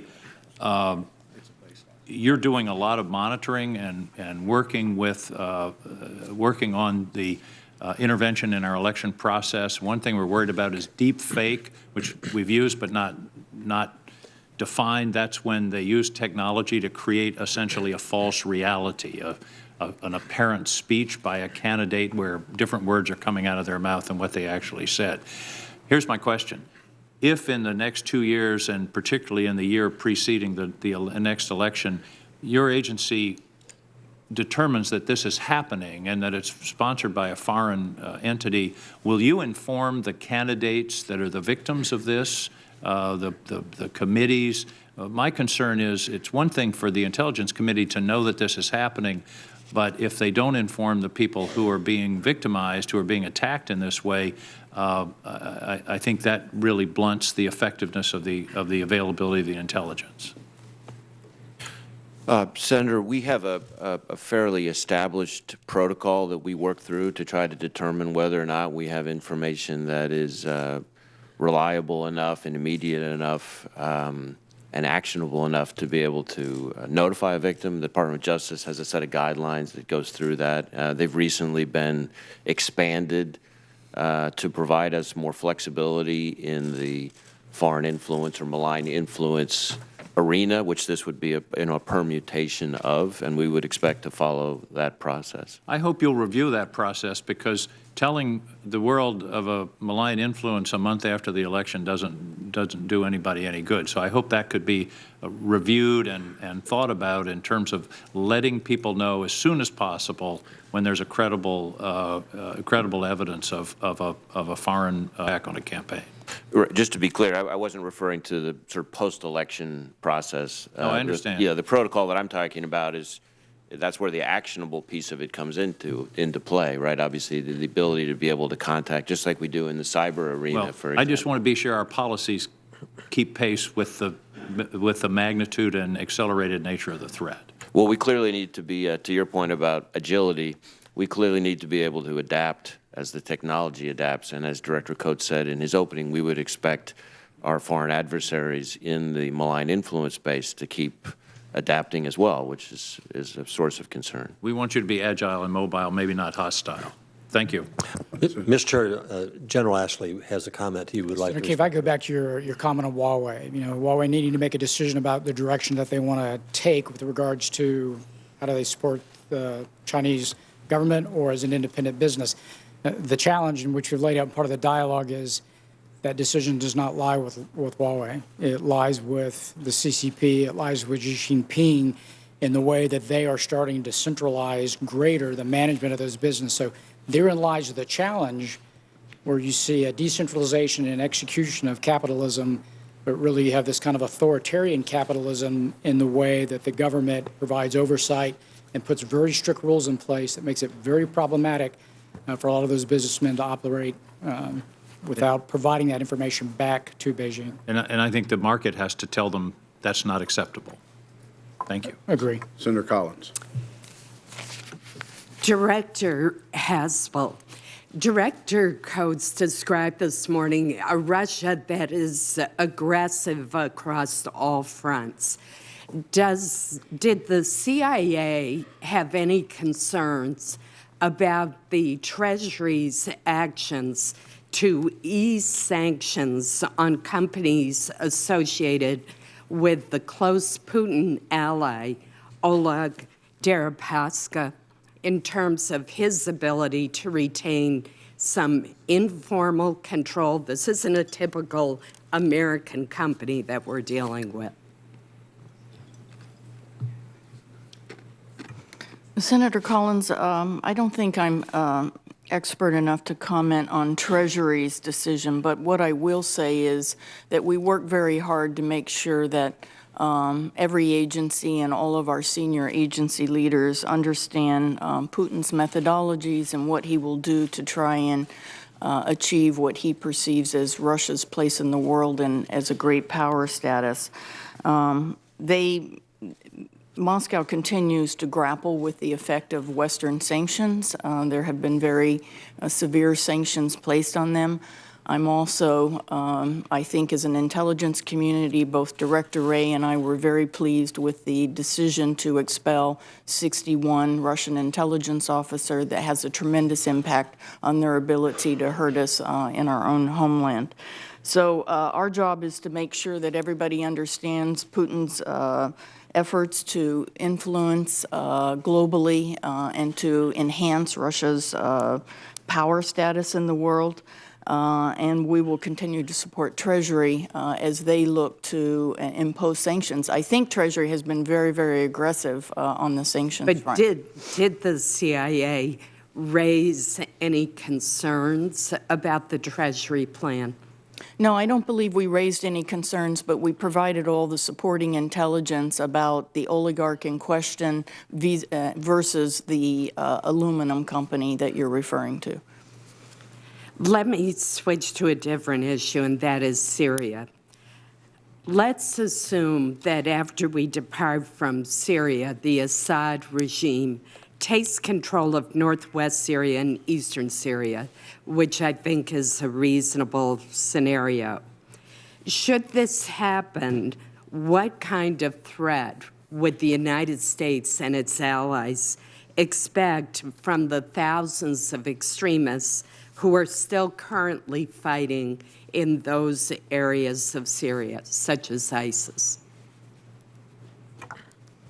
Senator Collins, to start with the last part of your question, everyone at this table is working very hard to make sure that we can finish the Defeat ISIS campaign, and also that we understand the foreign fighter picture in eastern Syria, and that we don't allow the foreign fighters that have been captured to return to the battlefield. It is, of course, accurate that ISIS has suffered significant leadership losses and near total loss of territorial control. But of course, they're still dangerous, which is your point, and they're the largest Sunni terrorist group, and they still command thousands of fighters in Iraq and Syria. So I think the stance in the administration and supported by the IC is that we're going to work very hard to finish that mission, and that's another example of where we must maintain a very robust monitoring regime and retain the ability to project into Syria should we need to. Director Coates, you looked like you wanted to add to that. Well, just to make the point that while we have defeated the caliphate with a couple of little villages left, it would be, we should not underestimate the ability of terrorist groups, particularly ISIS and affiliated groups with Al-Qaeda and other terrorist groups, that they are operating not simply on what takes place on the battlefield that gives them strength or weakness, but they're operating on the basis of a theocracy, a theology, an ideology that we will continue to see for perhaps years ahead in various places of the world. So we see those that were engaged in Syria moving to other ungoverned spaces. We see the tentacles of ISIS and ISIS and Al-Qaeda tactics in different places in the world, North Africa, the Philippines. We've just seen that take place, ISIS claiming credit for that. So ISIS will continue to be a threat to the United States, and we're going to have to continue, as Director Haspel said, to keep our eyes on that and our interest in the realization that this terrorism threat is going to continue for some time. Thank you. Senator Bennett. Thank you, Mr. Chairman, and thank you for your welcoming me to the committee. I apologize for being late. But I also want to say what a privilege it is to hear your testimony this morning and to know that you and the agents and officers who work with you are at their posts keeping this democracy safe. And it is a reminder to me what's at stake when our partisan politics can't even keep our government open. And you guys are still doing your work, and it's an inspiration to me, and I hope to the people that, whoever's watching this at home. And in that spirit, actually, Director Coates, I wanted to start with something that you ended with, which was an observation about concerns that the IC has about political uncertainty in Europe and the ability for European democracies to push back on what you described as autocratic tendencies. Can you say a little bit more about that? Clearly, Europe has seen Russian aggression in hybrid ways,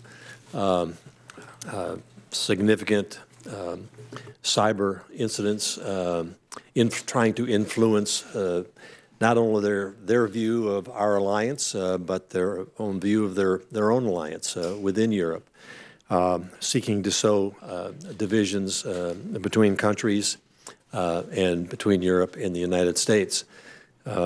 It's interesting that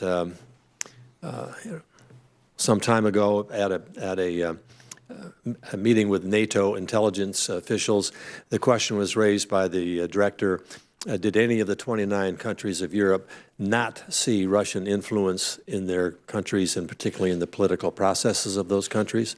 Not one person raised their hand and said, I have not seen that. All 29 have seen some type of influence from the Russians. So it's a persistent threat and a pervasive threat that the EU needs to address, and we address it with them through our NATO coordination.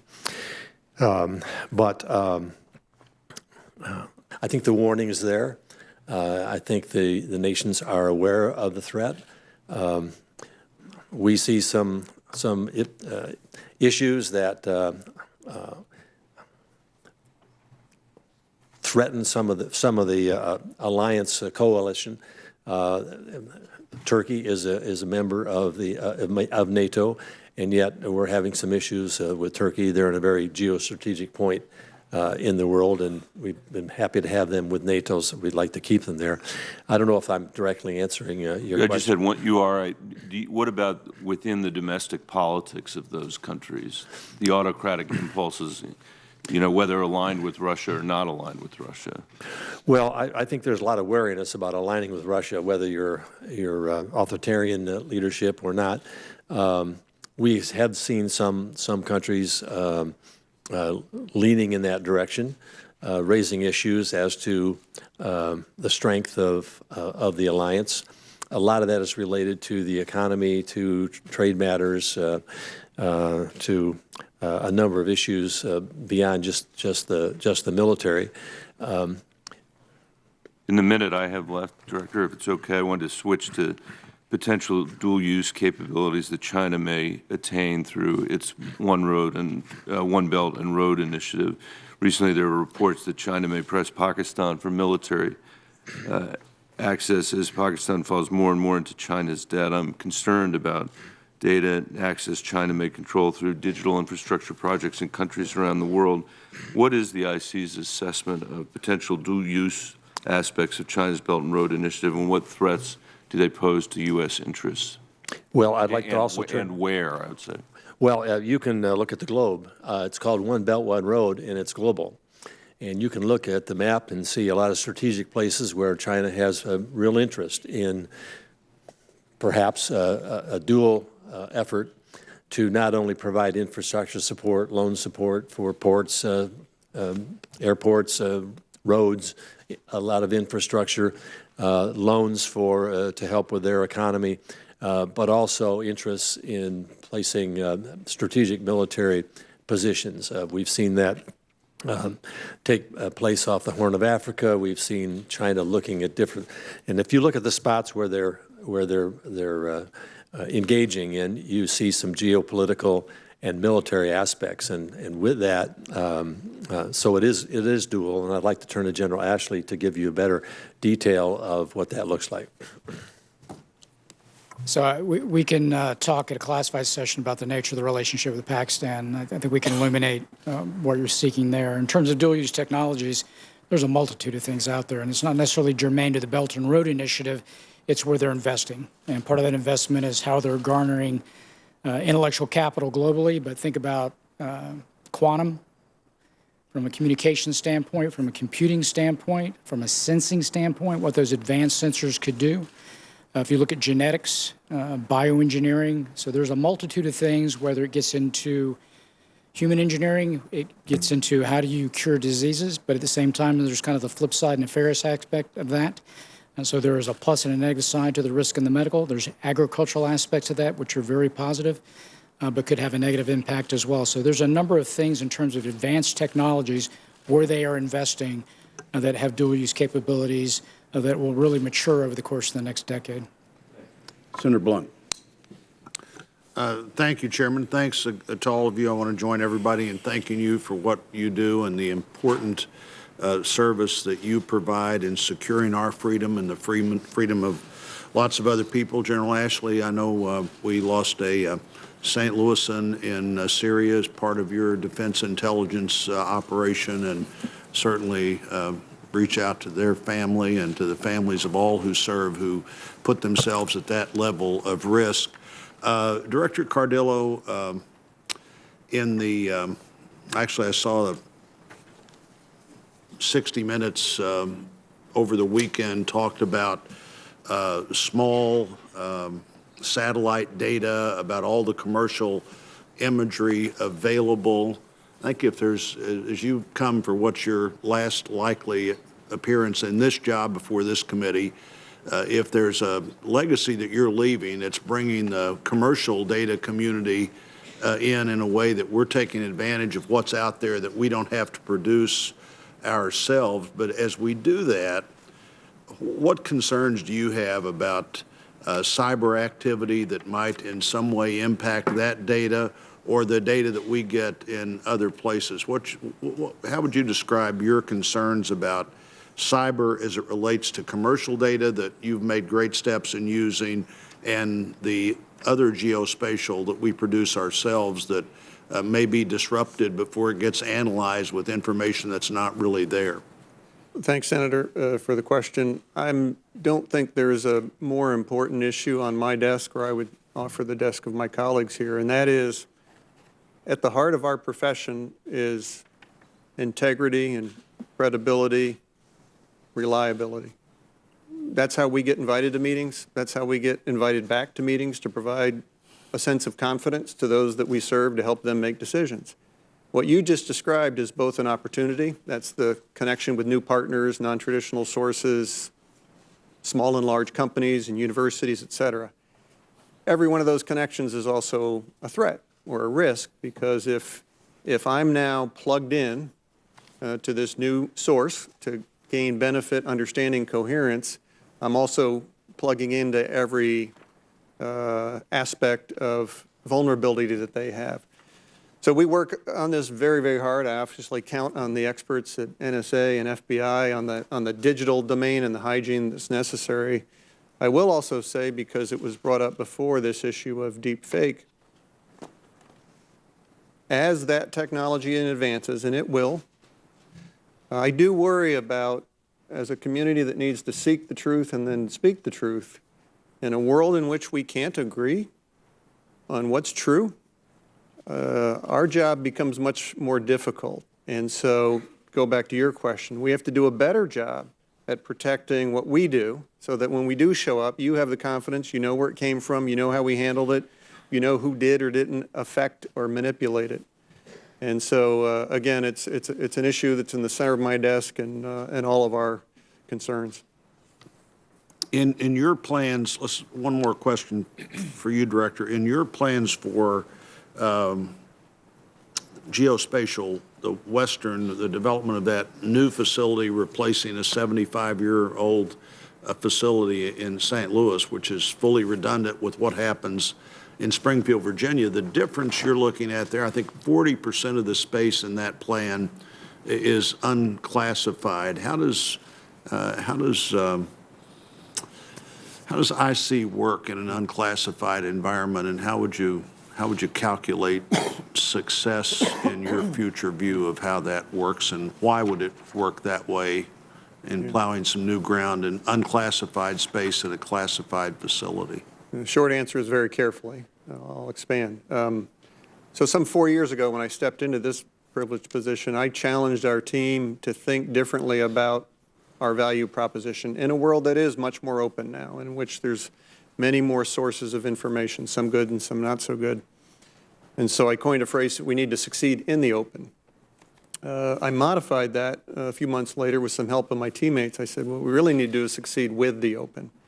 And to your point about our new campus in St. Louis, which we couldn't be more excited about, by the way, the infrastructure is closer to 100 years old. But this is much more than an infrastructure project.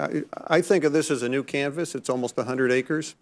We can reimagine our profession on that canvas. Part of that reimagination needs to be engagement with that open community in a way that's protected and that's knowing about who and what we're plugging into.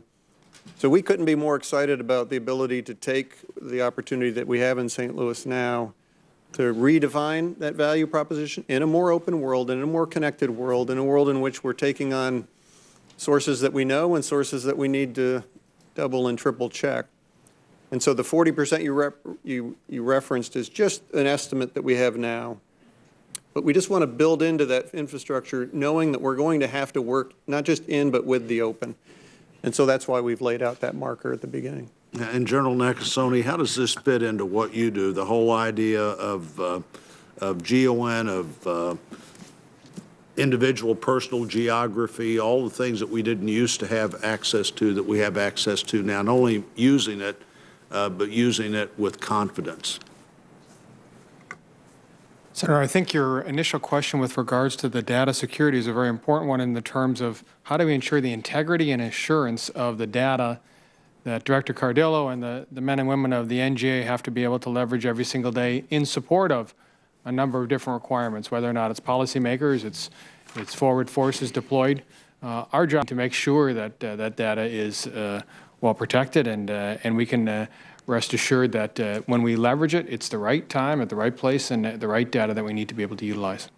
Thank you. Thank you, Chairman. Senator Harris. Mr. Chairman, if I could just add something here. Robert Cardillo is finishing up a 30-plus year career of working with the intelligence community. He's just one of our crown jewels, and we hate to see him moving on to maybe greener pastures in easier times, but he's just been a terrific partner with this team, and I just want to recognize his contributions. Have just been exceptional, and he won the Best Dressed of any of us on the panel award this morning. He does that every time. I just want you to know that, Dan. Senator Harris. Thank you, Mr. Chairman, and I join with my colleagues in thanking each of you and the men and women of your agencies for honoring the oath that they have taken, and often with great sacrifice. So thank them, please, from all of us. This question is for Directors Haspel, Coates, and General Ashley, and it's about North Korea. What would you say is the current state of the threat from North Korea? And perhaps we can start with Director Haspel. Well, briefly, of course, the regime is committed to developing a long-range nuclear armed missile that would pose a direct threat to the United States. It is positive that we have managed to engage them in a dialogue They have taken some voluntary measures to close a site, dismantle a site, but ultimately the objective is to lessen that threat by getting them to declare their program and then ultimately dismantle the program. I think others can probably add to that. Director Coates? Well, I affirm what Director Haspel has just said. I think we continue to go into this situation eyes wide open. We want to employ the best of assets we can to understand what the Koreans are thinking, North Koreans are thinking, and what they're doing. We have capabilities which we can talk about in a secure session in terms of how we gather that information and how we assess that, to give to our policymakers and to give to the negotiating partners relative to where we're going with North Korea. We hold to the stated premise that denuclearization is the goal which has to be achieved, but I will at that point just say I want to ensure the American people and ensure everybody listening here that we are fully engaged in providing the essential intelligence needed relative to the negotiations that are going on. And in this setting, can you say, at least since you've been in the position you've been in, that their threat in terms of their ability to strike the United States has diminished in any way? I think the assessments we've made up to this particular point hold, obviously, as I mentioned in my opening statement, that over this past year we have not seen any evidence. They have not seen nuclear missile testing or launching. So that's the position we're in right now. But again, we keep an open eyes and open ears to exactly what's going on. General? So the technologies that they demonstrated, from a technical standpoint, that showed a capability to have an ICBM function still exists. There still is a substantial military capacity that Kim Jong-un wields. 70% of his forces are along the DMZ. So the capabilities and threat that existed a year ago are still there. And Director Haspel, and thank you, General. Director Haspel, North Korea has obviously a terrible record of human rights, and they're deeply isolated, obviously, from the international community. And this is the result of many policies, intentional, probably mostly. Do you believe that North Korea values the legitimacy that comes with direct diplomatic engagement with the United States? Yes, I think our analysts would assess that they value the dialogue with the United States, and we do see indications that Kim Jong-un is trying to navigate a path toward some kind of better future for the North Korean people. Are you aware of any intelligence suggesting that his behaviors and their human rights record has improved in any substantial way over the last couple of years? It's obviously something we monitor to the degree possible. I do think that a vision for North Korea that further brings them into the community of nations would have a positive effect on our ability to influence them on important things like human rights. But over the last couple of years, have you seen any change in their behaviors? I don't think I can point to any specific changes over the last couple of years. Thank you. And then Director Coates, changing the subject, and I'd like to talk with you a bit about social media. And can you tell us, has the IC, do we have a written strategy for how we're going to counter the influence operations that target social media in the United States? We are fully engaged in that issue. We have regular communication among the various sectors of the intelligence community. Much of that is shared both verbally and in written form. So there is a written strategy? Not a written single strategy, but we're always looking at how we can best address this. It's a fluid situation. We had an earlier discussion relative to our engagement with private sector social media companies. Thank you. My time is running out. Can you tell us, do you have any intention of having a written strategy that will be agreed to and understood by all members of the IC as it relates to the collective responsibility and individual responsibilities for addressing foreign influence on social media in the United States? As I said, it's a fluid situation. We are making significant progress on that in terms of one specific written strategy, something that will have to be looked at in a continuum of change. So I'm not exactly sure why a written strategy would give us anything more. A single strategy that would have to be modified daily. But you can be assured that it is a top priority, as we've talked about before. It is something that we are working on, and we've seen very significant progress. And when you go back and read the transcript of what we talked about before, you'll understand that. I actually have the transcript from February 13th of 2018 when you and I had this discussion at our last worldwide threats hearing, or at least a previous one, when I asked you then, would you provide us and would there be a written strategy for how the IC is dealing with these threats? So can you tell us, has there been any advancement on that point since February of 2018? I'll be happy to get back to you with that. Thank you. Senator Cotton. You were referring to 2017, is that my understanding? No, 2018. We're in 2019 now. 2018, okay, thank you. Senator Cotton. Thank you all very much for your appearance and your continued service to our nation and for all the men and women who work in your organization serving our country. We've talked a lot about Huawei and ZTE today and the potential threats they pose. Let's just make this concrete for Americans watching at home. You can raise your hand if you respond yes to my questions. How many of you would use a telecom product made by Huawei and ZTE? Senator, I would think we ought to talk about these kinds of things in a closed session.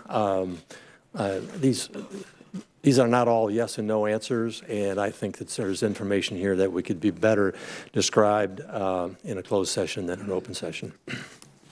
Like a professional who has once been on a debate stage and not liked raise your hand questions, I'll simply say for the written record, though, that I saw no hands go up, and while I'll defer to the closed session, I suspect if I asked a fairer question, which is how many of you would recommend that people who are not heads of intelligence agencies, like your neighbors or church members or high school friends, use Huawei and ZTE, there would also be 6 no votes of confidence.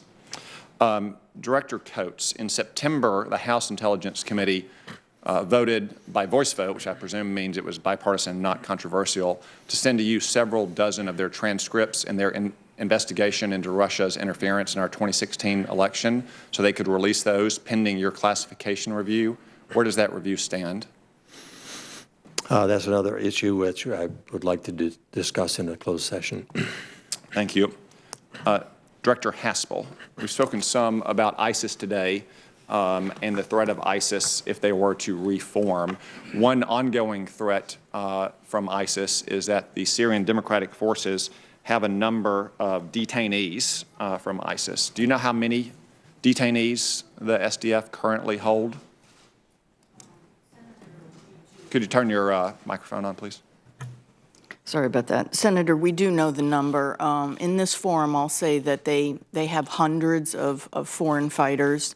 The IC as a whole is working very, very hard to make sure we know who those are, return people to their country of origin, and to make sure that even as ISIS, as we continue to make gains against them on the battlefield, that these foreign fighters are not able to return to the fight. And I can be more specific this afternoon in terms of the exact numbers. And could you speak broadly about the types of detainees? Are we talking about foot soldiers? Are we talking about major external operations planners, bomb makers, that sort of thing? All of the above, Senator. So it would be very bad for our nation if those detainees were released. I think it would be very bad, and the IC has taken great pains to categorize and make sure we know who these individuals are. And we, of course, are working very closely with our foreign allies to do just that. Thank you. Director Haspel, I'd like to stay with you, turn our attention to Russia, since I know you have a lot of experience with that nation. President Putin has publicly stated that they're working on novel nuclear weapon systems like a nuclear-powered cruise missile, hypersonic glide vehicles, an underwater nuclear-powered torpedo.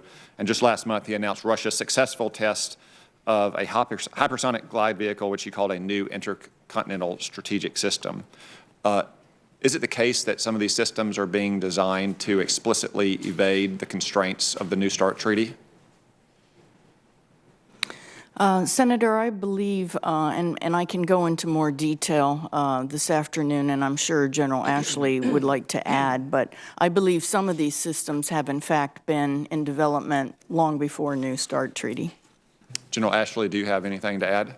Actually, if I could go back real quick to your Huawei, and then I'll come back to that one. When you look at the technology stuff, and I think Huawei and ZT are great examples, but I think the other complexity is the question really is, do you know what's in your phone? Not just is it a Huawei or ZTE phone? Do you know who provided the chips, the software, and everything that goes into your phone? We're tracking everything that that you just addressed in terms of Putin. I'm not sure if any of that violates the New START treaty, because right now I know that the Russians are in compliance, and what as you know, New START lays out for the systems it can deliver. It's about 700. They can have 1550 in the number of warheads, and they can have 800 in the latter category in terms of other systems. I'm not aware that this violates, and I'll take that one for a little bit of research as well, Okay. and we may be able to get that to you in the closed session this afternoon. Thank you. Director Haspel, one final follow-up question. So even if these systems don't violate the New START treaty, I believe that both this and the past administration has said that Russia is violating the Intermediate Range Nuclear Forces Treaty, the Open Skies Treaty, the Chemical Weapons Convention, the Biological Weapon Convention, the Vienna document, and is no longer adhering to the presidential nuclear initiatives. Is there any treaty that Russia has with the United States to which they are currently adhering? Well, the Russians obviously would have a different interpretation, but I do believe that you're correct in terms of State Department's assessment of Russian compliance with those treaties. Thank you. Senator Wyden. Thank you very much, and I want to apologize to all our distinguished panel. We had a major hearing in the Finance Committee. I'm going to start with the matter of Saudi Arabia and the late Mr. Khashoggi. I'm very concerned that the DNI statement, for the record, barely mentions the threat posed by Saudi Arabia to the rule of law around the world. Director Haspel, the Senate unanimously passed a resolution stating its belief that the Crown Prince was responsible for the murder of U.S. resident and journalist Jamal Khashoggi. Is that correct?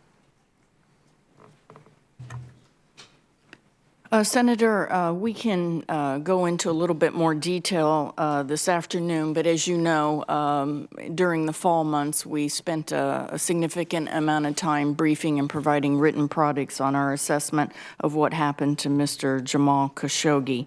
As you know, and as the Saudi regime itself has acknowledged, 15 individuals traveled to Istanbul, and he was murdered at their consulate, and it was a premeditated murder on 2 October.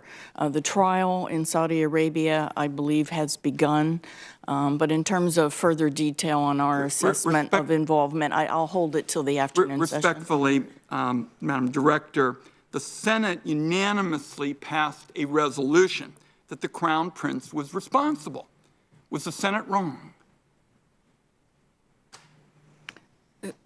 Senator, it's my job to provide the intelligence to support the Senate's deliberations, and I think we've done that very adequately in this case, and we'll continue to do that. And we continue, by the way, to track this issue and to follow it very closely.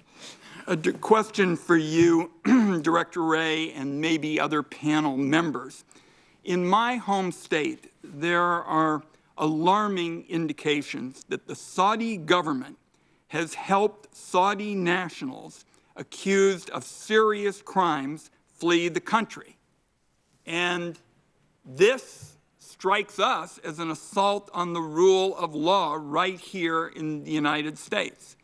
My question for the Director Wray, will you look at this and come back with any suggestions about what the FBI can do? And just so you know, what has troubled me so much is what looks like evidence that the Saudi government helped these individuals who've been charged with really serious crimes in my home state, rape and manslaughter, helped them with illicit passports, possibly the prospect of private planes to get out of the country. Will you look at this and come back with any suggestions about what the Bureau can do here? Senator, I appreciate the question. I will say I've actually had occasion to visit the Portland field office, and not only to meet with all of our employees there, but all of our state and local partners across your state. And I'd be happy to take a close look at anything you want to send our way on this subject. Could you get back to me within 10 days? You know, we are trying to up the ante here to really get these people back. You know, my sense is, like a lot of other things, people have a full plate. I've requested travel records. We will be in touch with your office, but I would like a response within 10 days to show that this is the priority that is warranted. Well, Senator, of course, we have a lot of priorities, as I'm acutely aware, but I'd be happy to take a look at the information that you have and work with your office. We have a lot of priorities, but the notion that Saudi Arabia can basically say it is above the law, and that's what it looks like to the people of my home state, is just unacceptable. So I will be back at this, and you and I have talked about matters before, and both of us have strong views, and that will certainly be the case here. Let me ask one other question for you, Director Haspel and Director Coates, to change the subject to Russia and particularly these Trump-Putin meetings. According to press reports, Donald Trump met privately with Vladimir Putin, and no one in the U.S. government has the full story about what was discussed. Director Haspel and Director Coates, would this put you in a disadvantaged position in terms of understanding Russia's efforts to advance its agenda against the United States? Question for you two, and then I'm out of time. Thank you for letting me have them respond, Mr. Chairman. Well, Senator, clearly this is a sensitive issue, and it's an issue that we ought to talk about this afternoon. I look forward to discussing that in a closed session. Mr. Chairman, my time is up. To me, from an intelligence perspective, it's just Intel 101 that it would help our country to know what Vladimir Putin discussed with Donald Trump, and I will respect the rules. Thank you, Mr. Chairman. Senator Cornyn. When I reflect on the number of people who lost their lives as a result of man-made causes in World War II, by some estimates as many as 39 million people, when we introduced the atomic bomb in Nagasaki and Hiroshima, and think about how much more efficient we've gotten when it comes to killing one another, potentially. I wanted to ask you about weapons of mass destruction and counter proliferation. If the theory behind mutually assured destruction and deterrence is that none of the so-called rational actors, let's say Russia, China, for example, would use nuclear weapons because they realize what the consequences of that would be, we know we have less than rational actors that are either have acquired nuclear weapons, thinking about North Korea, certainly staring at each other, both of whom have nuclear weapons. I worry that we are not spending as much time as we need to be focusing on what is the most lethal threat to our nation and also to the world. Let me ask you specifically about Russia. We know Russia continues to be in material breach of the terms of the Intermediate Range Nuclear Forces Treaty. Most recently, our NATO allies have concluded that Russia is in the process of developing a ground-launched cruise missile that's a direct threat to Euro-Atlantic security. I personally think it's important for us to adequately fund nuclear modernization programs, including the development of a low-yield warhead, and enhance the capabilities of critical missile defense systems. I would also point out that China is not bound by the standards imposed by the INF Treaty, further putting the U.S. in a compromising position. Director Coates, does the intelligence community assess that a complete withdrawal of the U.S. from the INF Treaty would pose a significant national security risk to the United States? Well, that risk is there, whether we are within, we see Russia within the bounds of the restraints on that, or whether we don't, because we know Russia has violated the terms of that treaty and has that capability. And China's so not whether bound, we withdraw or not, they're still going to have that capability. That's correct. And Director Haspel, perhaps this would be a question for you. If the U.S. withdraws from the INF Treaty, and I'd welcome anybody's comment on the panel, if the U.S. withdraws from the INF Treaty, does the IC assess that Russia will place INF range missiles in Cuba, or will they attempt to exert pressure in some other way?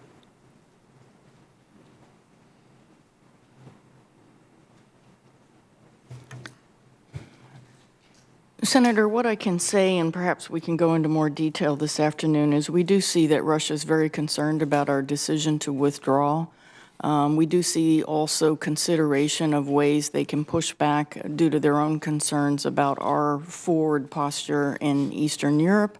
I think I'll leave it there for now, and we can elaborate this afternoon. I'll ask if General Ashley would like to add something. Please. Yeah, I would say that, and we can get into some more detail this afternoon, that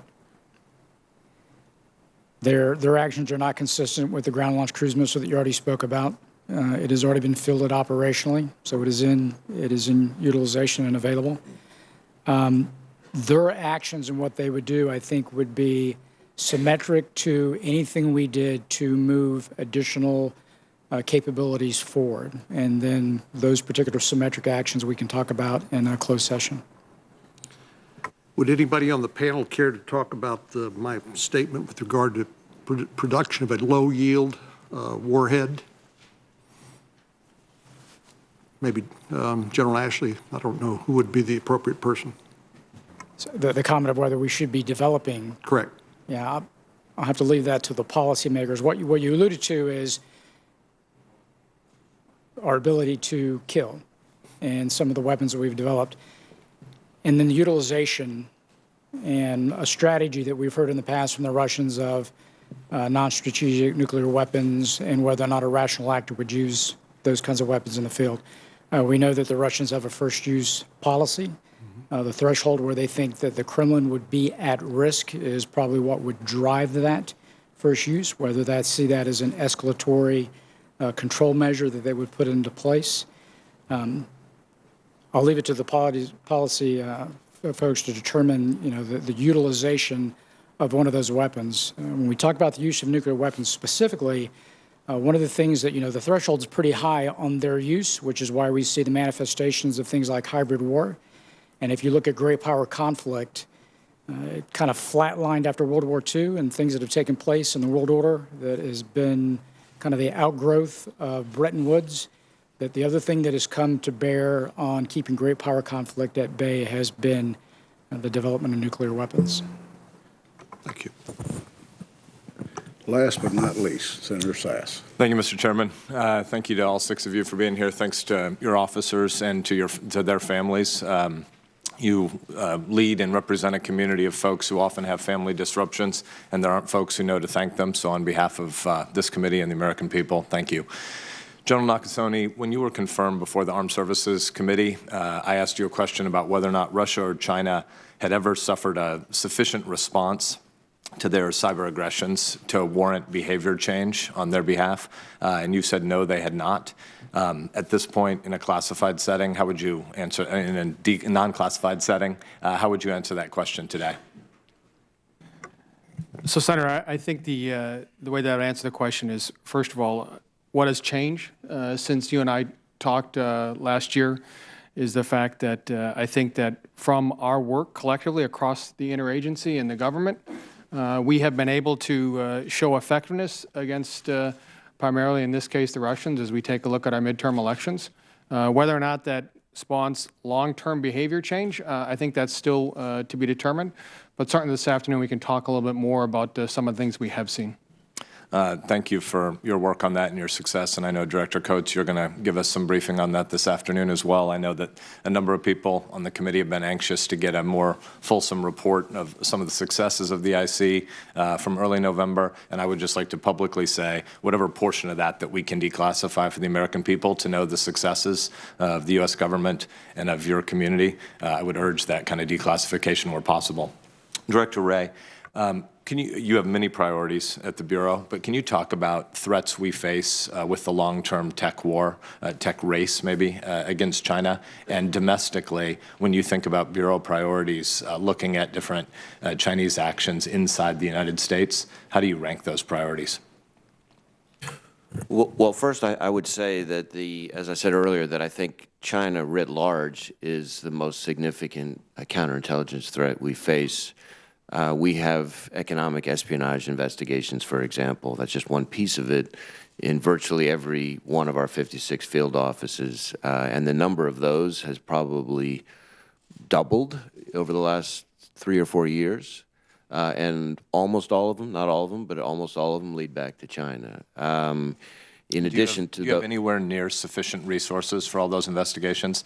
Many of us used to ask Director Comey about jihadi threats against the United States, and we would regularly say, is the Bureau sufficiently resourced? And we were told that as long as the U.S. was active killing jihadis or partnering with allies in Syria to kill a lot of jihadis who were sucked there, he thought there were sufficient domestic resources in the Bureau.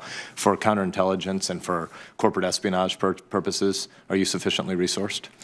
Well, I would say this. If the Congress were to entrust us with more resources, I can assure you we would put them to very good use. We've talked about deep fakes a couple of different times today. Our intelligence community is a product of history. 17 agencies is not the way anybody would design it from scratch, but that doesn't necessarily mean a reorganization is always simplifying. Oftentimes you create more complexity when you're trying to get rid of some of the duplicative functions that we have across different agencies. But when you think about the catastrophic potential to public trust and to markets that could come from deep fake attacks, are we, Director Coates and Director Haspel in particular, are we organized in a way that we could possibly respond fast enough to a catastrophic deepfakes attack? We certainly recognize the threat of emerging technologies and the speed at which that threat increases. We clearly need to be more agile. We need to partner with our private sector. We need to resource our activities relative to dealing with these known technologies and unknown technologies, which we know are going to appear anytime soon because it's just a very quickly evolving flood of technological change that it poses a major threat to the United States and something that the intelligence community needs to be restructured to address.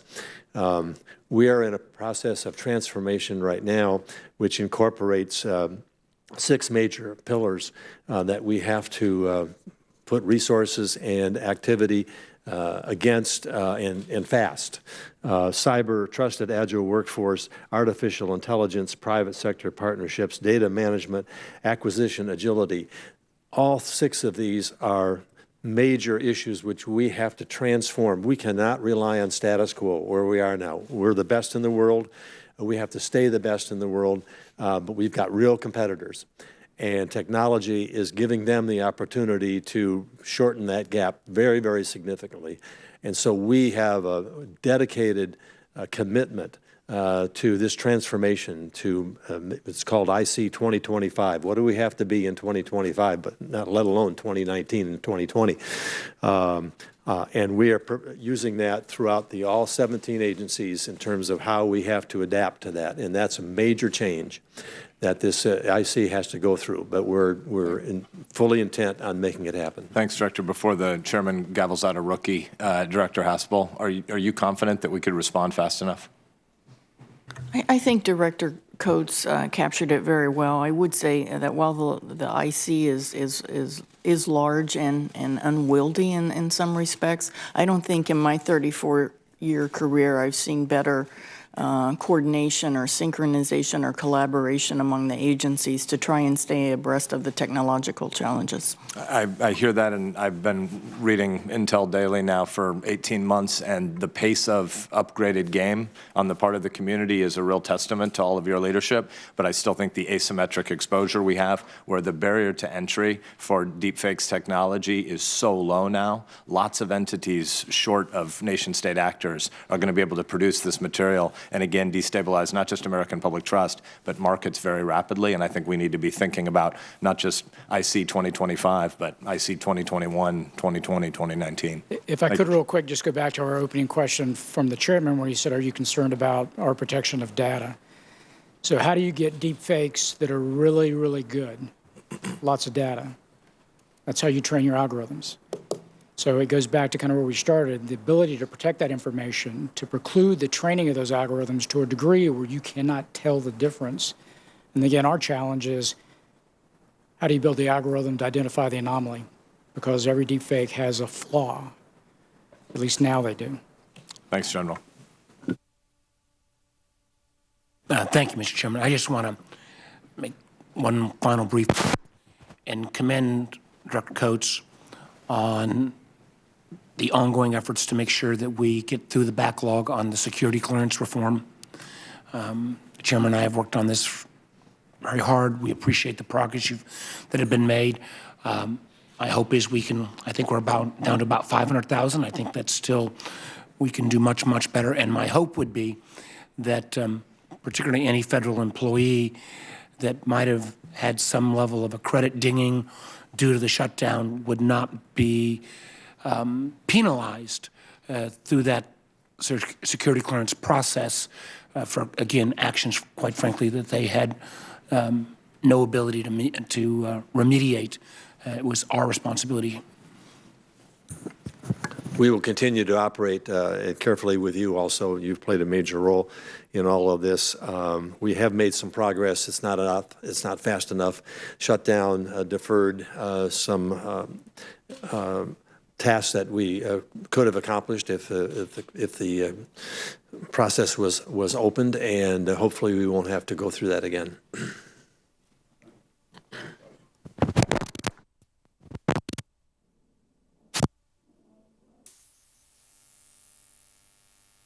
Let's try it over here. I thank the Vice Chairman for his comments. I promised all of you ample time for nutrition in between sessions, and I think we have accomplished that. I want to thank you for your testimony today in open session. The intelligence community has always prided itself on making the impossible happen. You go where others cannot. You find what cannot be found. You discover and uncover and create. This committee's been privileged to see behind closed doors some of the truly fantastic innovations that are the products of your drive to accomplish impossible missions. Sometimes these come from the minds of in-house geniuses. Sometimes they're the fruits of successful collaboration with contractors. These public-private partnerships have always been at the core of American success stories. However, as with any good competition, our adversaries have watched carefully, and they seem to be catching up. Director Coates, you note in your statement for the record that for 2019 and beyond, the innovations that drive military and economic competitiveness will increasingly originate outside the United States as the overall U.S. lead in science and technology shrinks. The capability gap between commercial and military technologies evaporates, and foreign actors increase their efforts to acquire top talent, companies, data, and intellectual property via licit or illicit means. Innovation is a global race, and we must think about how to foster greater innovation at home, mitigate potential risks, and maintain our competitive edge. There's no easy path, but if we concede the innovation race, not only our global competitiveness, but our national security will in fact be at risk. We need to make sure we are monitoring and acting on threat information as quickly as possible and getting the information to the people who need it the most. The federal government should educate the private sector on threats, which we are, and enable a regulatory and financial environment that enables innovation. In turn, the private sector needs to listen better and be constructive and thoughtful partners. The simple truth is that we need each other, and only through collaboration can we regain in our lead. The architecture of government must change, and our partnerships must grow. In closing, please convey this committee's gratitude to the men and women of the intelligence community for the work that they do on a daily basis. The American people should know that their hard work, dedication, and innovation are crucial to protecting this country and the democratic principles on which we stand.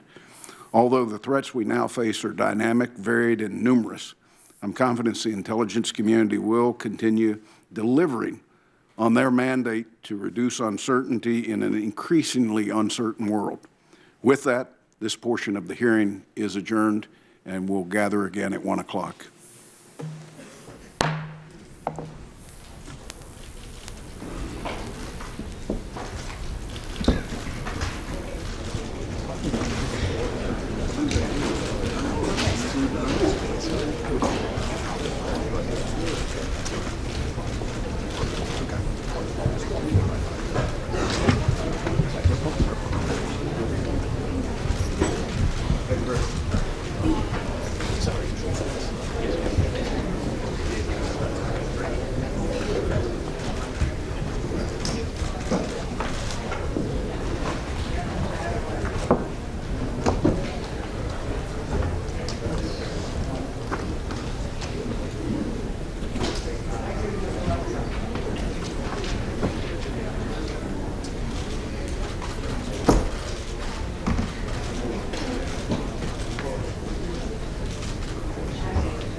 No, I'm just teasing.